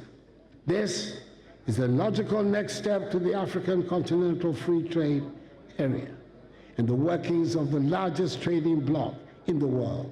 I'm happy to hand over a Ghana that is safe, secure, united, and firmly rooted in her attachment to democratic principles and respect for the rule of law.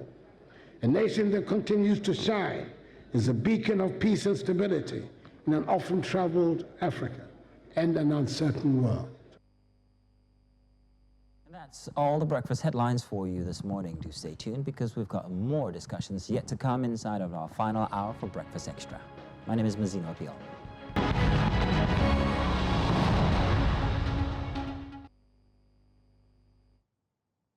And you're welcome back. Let's continue with our coverage of to break down, the biggest issues that are shaping Nigeria's present and future here on Breakfast Extra. And this week, a major development in Nigeria's energy sector captured headlines as the restarter of operations at the Warri refinery after a prolonged period of inactivity.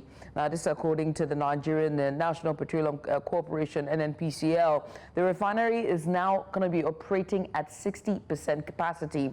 Now, for a nation heavily reliant on fuel imports, this restart is being hailed as a potential game changer for energy production, job creation, and economic reform. However, many are asking, what does this mean for the people, especially in Delta State, where the refinery is located? Will this restart mean the expectations of ordinary? What will it mean? Would it meet the expectations of ordinary Nigerians, or will it fall short of its promises? And so to help us explore these questions, we're joined by our special guest today, Mr. Olowookere. He's an oil and gas expert, and he joins us live to have this conversation with us this morning. Mr. Olowookere, many thanks for joining us. We appreciate you for doing this with us this morning. Let's just get started, shall we? It's now been confirmed that the Warri refinery will be resuming operations, and it's a significant milestone. One will start. I mean, 60% better, half full than half empty. However, many Nigerians remain skeptical about its long-term impact. What's your take on that? Thank you very much for having me. Good morning, viewers. I think it's a long-awaited development. We're happy that this is already happening in the oil city of Warri. Special thanks to the president for ensuring that the right things are put in place to achieve this feat. Now, for the refinery just coming up with 60% assurance of its operational capacity is a great development in every respect. Especially for those of us in the energy sector, is an opportunity for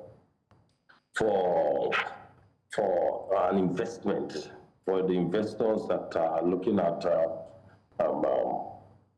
pumping money into the energy sector in Nigeria, and also an opportunity for people in Delta State, in Warri in particular, and probably the host community of the facility there in Warri. It's also going to give credence to the fact that the Nigerian energy sector is actually on a path of progress.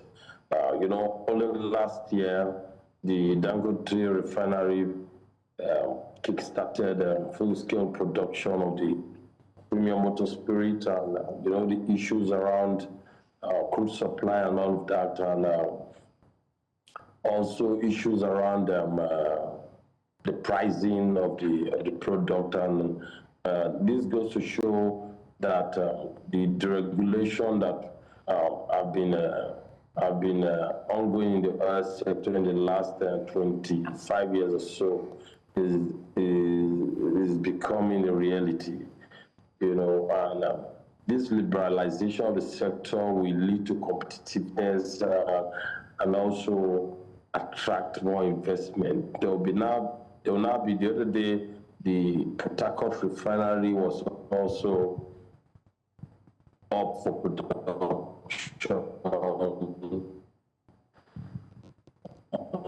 for operational, full-scale operation, and for competition in the sector, and also advancement in investment. Because like what you have in telecom sector under the Obasanjo administration, where you have a monopoly of was it NITEL before the advent of GSM. Obasanjo took that bold step.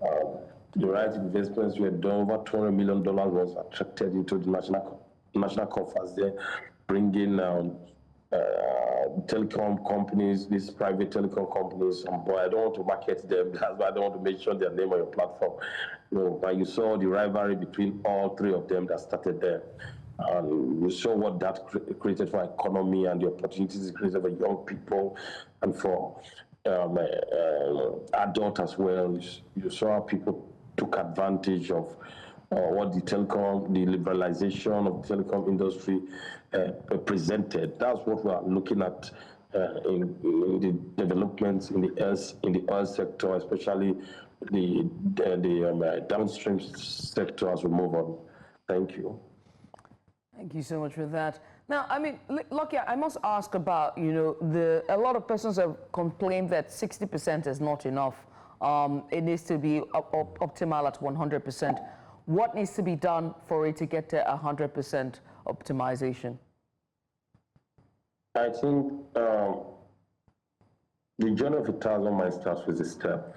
This refinery have been down for a number of years. But the fact that this president have taken bold steps in terms of reforms, in terms of taking the right decisions. You must give it to him. You must give it to him. Although he has a whole lot to grapple with when it comes to the energy sector. Don't forget, the energy sector, that is the oil and gas sector, is our mainstay. 90% of our revenue comes from heat. Our national budget is run and powered by monies accruing from the energy sector.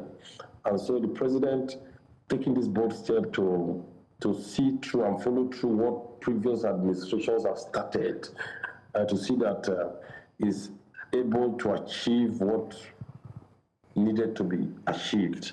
And 60% for me, if you score a 60 in an exam, I think that's a B. That's a B. I think 70 is an A. 60 is not a bad number. Fine, more needs to be done. We've got to achieve 100%. We've got to achieve 100% because that facility there have a capacity to take over 250,000 barrels per day. So from the escravos tank from Chevron. Now, if they are doing 60 now, we never can tell what will happen in the next quarter. We're still in the first quarter. We're still in the first quarter of the year 2025. So let's give the chance. I know that they're doing a whole lot around right investment. I'm not speaking for government anyway. I'm only trying to be frank because energy business is not a tomato business. It's not what you walk up to the shelf to just buy. You know, and this facility, you know, was built in the 70s by the Obasanjo administration, leading to the Shagari administration, first term Shagari administration. So these facilities are home.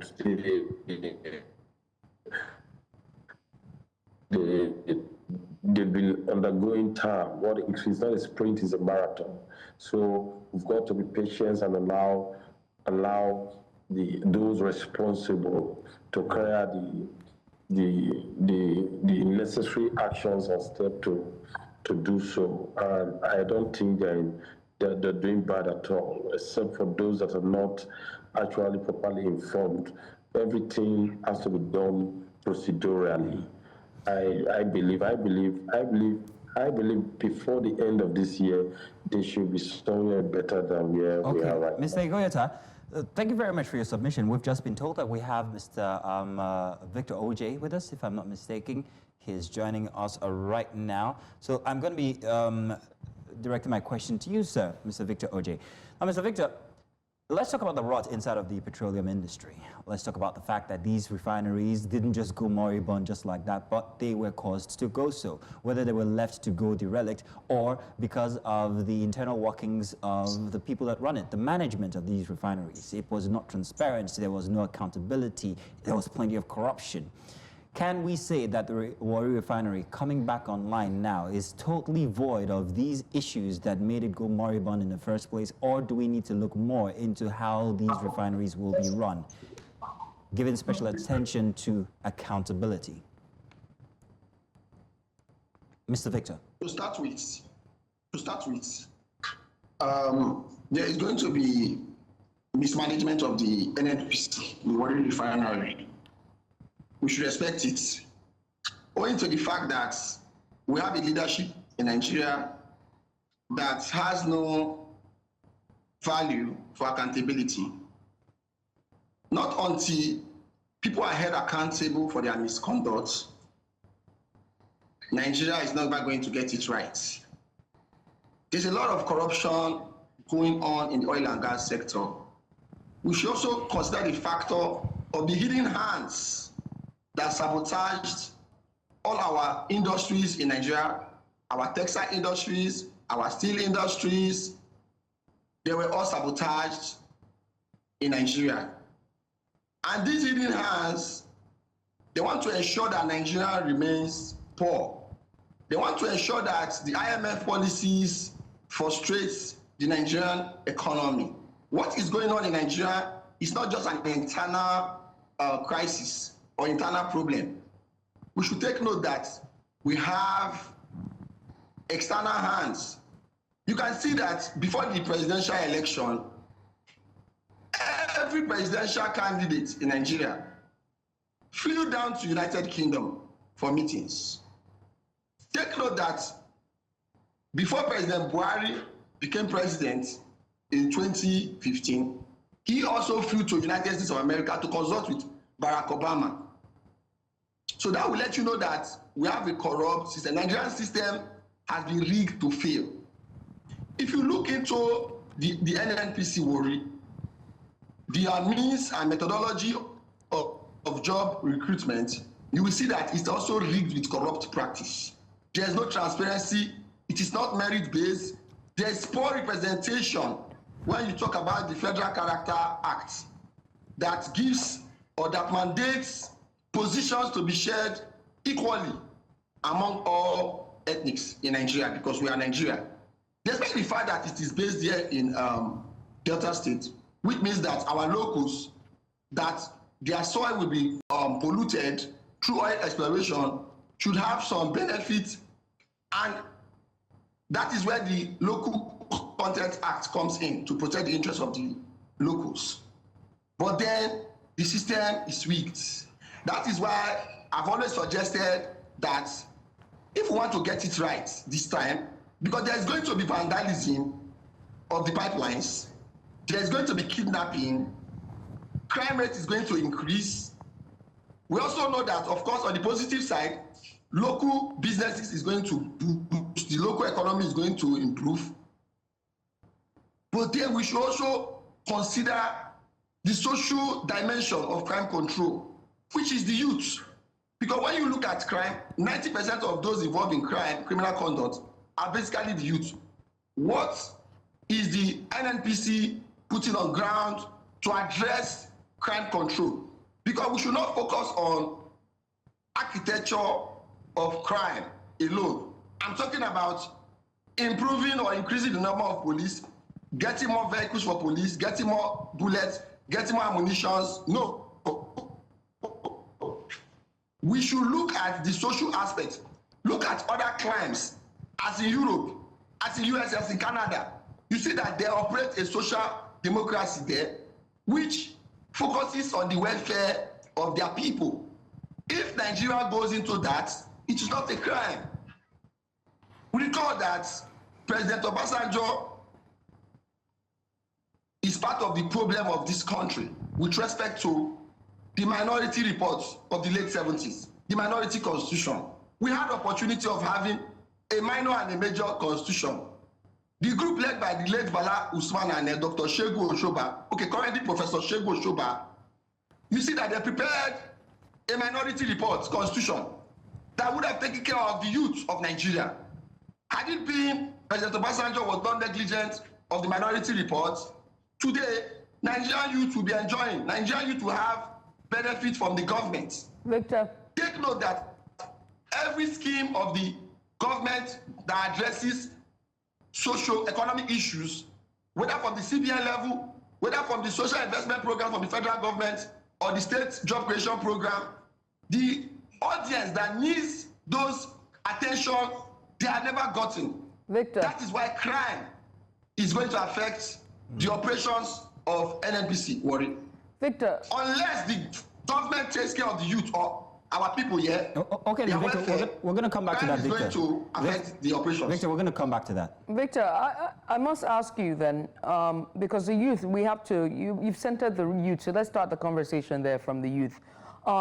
This refinery is opening and operating at 60%, as said by the NNPCL, and it will provide jobs, or we hope that it will provide jobs for the youth for Niger Delta, especially for Delta, given that its history with oil and the oil and gas sector has been one that's been harrowing and has affected many communities.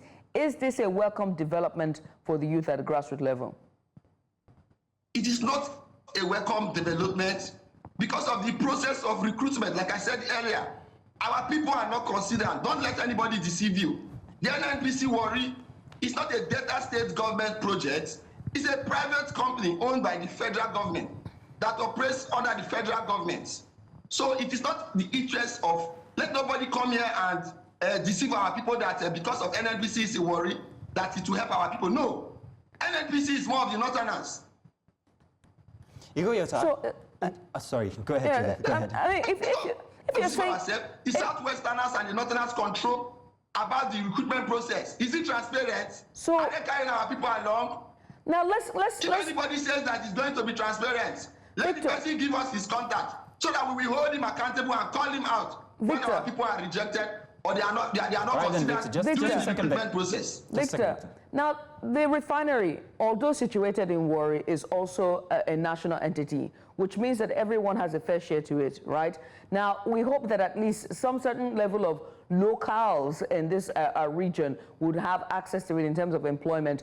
But again, we have to think about other aspects of its criteria of it, which is qualification. If you're not qualified for the jobs and the opportunities or the positions, I beg your pardon, so job descriptions, those responsibilities are going to be open. If there's no, if you don't meet those criteria, there is still some form of informal sector that opens up for it, which is the ecosystem around that area. So for food, for example, housing, shelter, drivers, you know. Entertainment. That entertainment. So it still opens opportunity, doesn't it? That's a misinformation you are giving. No. That's a disinformation. I think it's unfair. Victor, that's unfair to say that that's disinformation. Because I am on ground here. We are here. My people, I'm telling you that our people are not carried along. NNPC is a federal government interest in Delta State. They don't carry our people along. I'm saying that if anybody comes here to claim that they are going to carry our people along, give us your contact so that we hold you accountable if our people are not carried along. Right, Victor, I'm gonna say the most educated in Nigeria. I never said that. One of the most educated in Nigeria. If you talk about entertainment, you talk about professional engineering, you talk about petroleum industry, our people are educated. Delta State, before you count 3 most educated states in Nigeria, you must count Delta State. We are one of the most exposed tribe or region in Nigeria.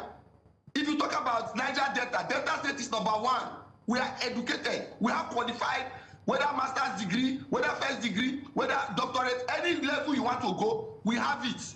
We are not the cohort that has no value for education. All right, Mr. Victor Oje, your submissions are very well noted.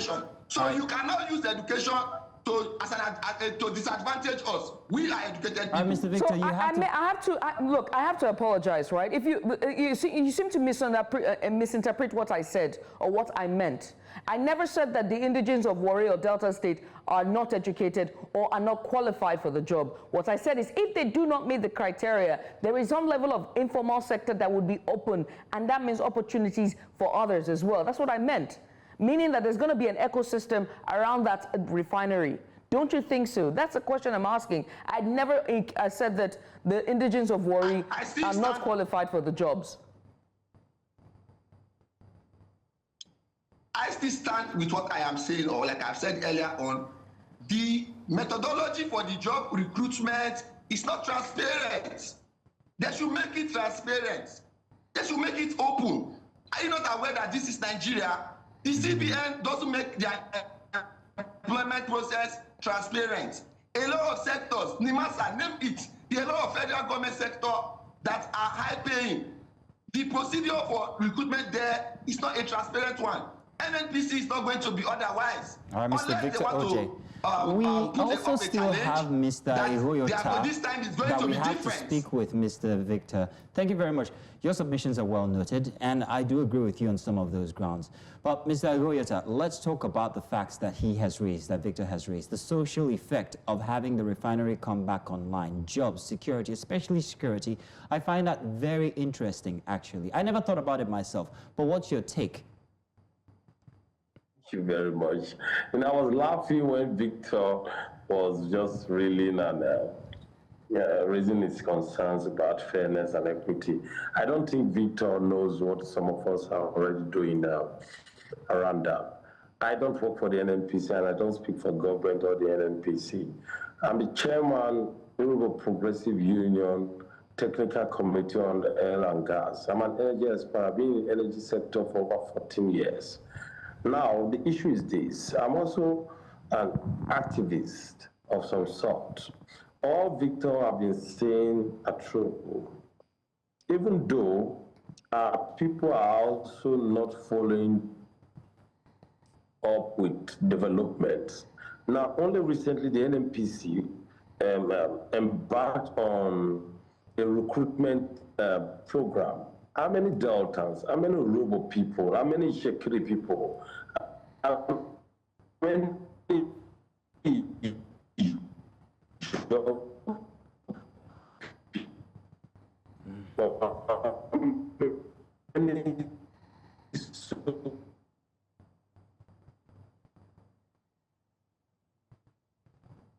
Unfortunately, we are having a communications issue. Right now. I was only able to get two from Delta State. I published it on WhatsApp status, on my social media handle. Aptitude tests get across to me. Only 2 persons got across to me. Is that the NNPC's fault? Is that the federal government's fault? Look, when we talk, we must talk with facts. So most of us have been in the trenches fighting for the Niger Delta as well. Even though as professionals, we've put our job on the line, we put our business opportunities in the sector on the line just to speak for our people. So Victor should also be very careful when he talks that the North Northerners are going to run the refinery. It's not true. We've had Southerners becoming the GMD of NNPC. At some point, what came out of it? As we speak, the present Minister of State for Oil, Minister of State for Oil, Eniki local police from Bayelsa State. Is that an Hausa man? Is that a Northerner? The immediate past Minister of State for Petroleum, Silva, Silva, is he from North?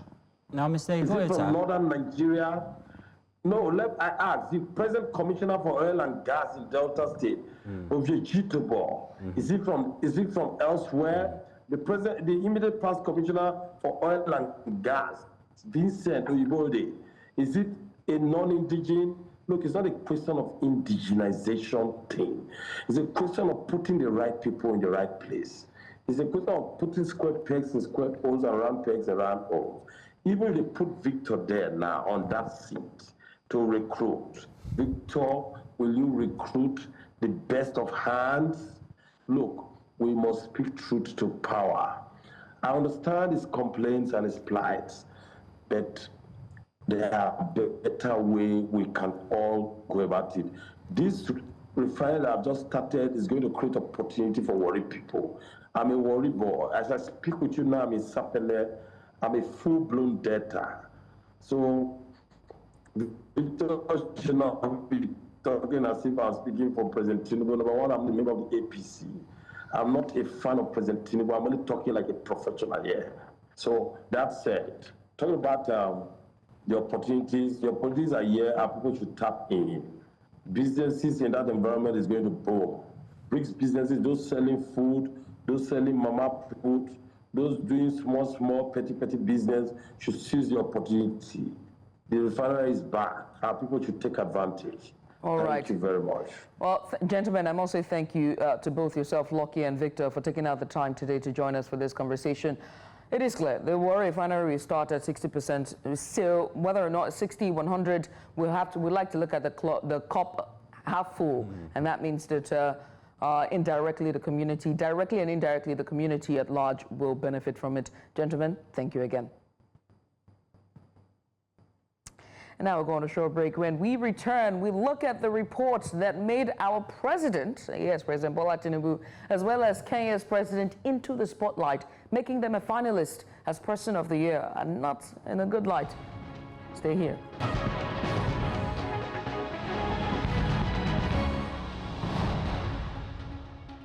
Once again, welcome. Big story, well, actually our extra. Now, this is where we tackle the most pressing issues shaping the conversation around the African continent. And this week, the organization, or rather Organized Crime and Corruption Reporting Project, the OCCRP, released its 2024 Persons of the Year final list. It's an annual list spotlighting global leaders accused of corruption or enabling organized crime. Now, this year's conversation or controversial finalists include President Bola Ahmed Tinubu of Nigeria and President William Ruto of Kenya alongside Bashar al-Assad of Syria. What a group. Anybody being put together with Bashar al-Assad, I mean, you can only imagine. And yes, that would be Judith whistling in the corner there.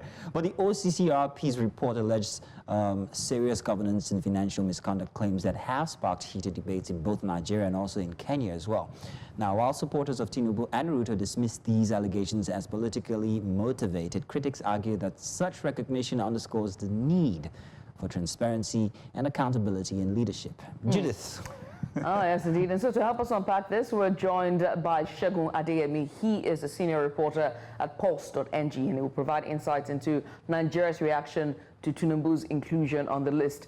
We do hope to have Chris Otiono join us later on to give his own insight on the Kenya's perspective. But for now, we have Segun. Segun, thank you so much for joining us. We appreciate you for doing this with us. The OCCRP is now named President Bola Tinubu a finalist for Corrupt Person of the Year, and it has it's created quite the buzz for media, but it's radio silence on the APC. I mean, what has been the general reaction so far? Just reporting. I would like to start from, thank you for having me. So, I'd like to start from the antecedents of how Tinubu came into power. And if you go by that sequence, you would see that there are a lot of controversies surrounding his emergence as president, and also while being president, there are some actions he has taken over time in his in a short year in office so far, and this has continually breed some kind of divide amongst people, his supporters and other Nigerians who feel like he should do better in trying to correct the mistakes of previous administrations. And if you go on social media, you go on the streets of Nigeria and hear what people are saying, it's not in his favor at all at the moment. It's not in his favor, and there are also talks that these could further dent his chances of a second term. Although he is in the ruling party, and or if you look at the antecedent of how the ruling party has done well in elections, we could say he still stands a chance of getting a second term. But with what is going on around his administration at the moment, he's not projecting an example of a leader who wants an absolute reform for Nigeria. Segun, I'd like to know exactly what the matrices are for approaching, or rather arriving at the conclusion for Tinubu and Ruto from Kenya to actually be on this list. Are you aware what these might be? Like you said, is it antecedents or is it things that have happened while they were or are in office? Okay, although there are no particular metric released yet at the moment, we're still waiting on that. But from what we've gathered over time, it also boils down to his policies, the controversy surrounding him before and after he came into office. And again, for someone who has been preaching the mantra of renewed hope and wanting to return Nigeria back to its glory days, there were some actions he took that were not fitting to what his mantra seeks to achieve. For example, the purchase of the private jets. This was at the time where Nigerians were complaining about serious inflation and hunger, hardship, and for a leader who is sensitive enough wouldn't have done that at the time when he did that. And again, some people might make a case for him that, he's the president, the safety of the president is paramount as the #1 citizen and all that. But then it's ill-timed. for such a decision. Now, the tax reform bill is also on the plate. There's no clear explanation of what the bill is all about. Sometimes when you watch the parliamentary session in the House of Senate, you would notice that even the lawmakers don't really understand what this bill is all about. And again, I would also want to kind of blame it on the media a little bit, because we need to sensitize Nigerians, do a breakdown of this bill for people to really understand, because Tinubu's approach, Tinubu's administrative approach so far has been a bit, I don't know the word to use now. It's not clear, it doesn't give clarity.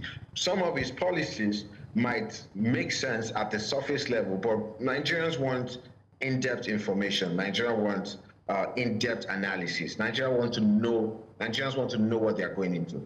And this is what the Tinubu administration has failed to do over time. We need to know these things. We need to understand what we want to go into. And at present, these are not being done at the moment. And I don't know, his communication and media team are also not helping matters at all as regards that area. We need a proper breakdown of all these policies for Nigerians to be clear as to what he wants to achieve with his policies.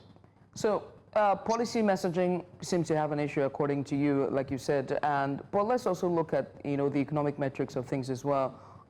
This spotlight on the president and him making the final list for Corrupt Person of the Year, it now begs to ask a question about what it would mean for potential interests in investing in our economy as a nation, on the global stage. The outsiders looking in, investors looking in, what does it mean? Sorry, I lost you a bit. All right, I was saying that with this spotlight on our president, and at a time where our economy and the cost of living crisis is having a chokehold on everyone, with this spotlight on our president being a finalist on this list, what does it mean for investors coming in? How does it look like for us on a global stage? Is it bad? Well, if you look at it on the surface level, yes, it is. But I don't know what his economic team are going to do about that. And but then these are some of the issues we're talking about. When controversies keep unfolding and unraveling, though not proven, but yet these are some of the issues that will continue to dent his administration as it is at the moment. And in terms of foreign investment, these are some of the metrics that they will look at and be like, oh, should we invest in Nigeria? Should we work with this government? What is the inflation rate talking about? Is this going to favor us? We saw last year where some top foreign conglomerates left the country, and this is as a result of the economic hardship, and nothing is being shown to say that they are actually working towards it. Like I said, it might be as a form of lack of communication, messaging to the people. Oh, this is what we are doing. This is what we are trying to do. This is what is in the pipeline. We are trying to set in motion. Nothing like that. So I feel I saw his media party recently. He sounded like someone who knows what he's doing. But what about his team? Do they know what they're doing? Are they projecting him the right way? Are they giving us the appropriate information as to how he tends to direct his administration to making Nigerians have a better life, a better working condition, and the like. So, for me, with this report by the OCCRP, I feel like President Bola Ahmed Tinubu is at a crossroad at the moment, and is at a serious slippery slope on the edge, and he has to correct that to earn the trust of Nigerians. Did you just say talk? Did I? No, I didn't say talk, but it sounds like something I would say, but let me just say it. Talk. Thank you very much, Segun, for joining us and giving us your expert opinion here regarding the list that was put out by the OCCRP. We'll come to you next time for more of these all kinds of discussions. Thank you very much. Thank you for having me. You're welcome. Now, we've come to the end of today's installment for Breakfast Extra, which is the Saturday edition. But I would like to point out one thing. As a takeout, I don't know if we can show any of the pictures we used today of the president. I want to show Judith something. Oh. Can we do that? Can we put up a picture of the president? Any of them? I'm sure it's going to highlight exactly what I'm saying. Okay, good. Can we put up another one? Can we put up another one? Please note his hat. Note his hat, because I find out that they are beginning to change each time. They're becoming more and more colorful. There's purple, there's green, there's... It's interesting. There you go. There you go. There you go. So, to his what do you call him now? His clothier, his person in charge of his sartorial. What's it called? Congratulations. I really like his photograph of him. I just love it. Another purple that one that he puts is, the contemplative one.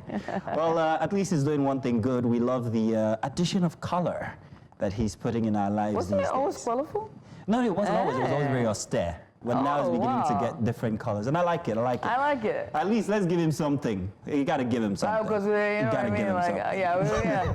Thank you for being colorful and showing us some fashion. Thank you very much. We love fashion. We enjoy here. Please, can you send us a bag of rice too? Thank you. Rice is your problem. Goodbye. See you tomorrow. Bye now.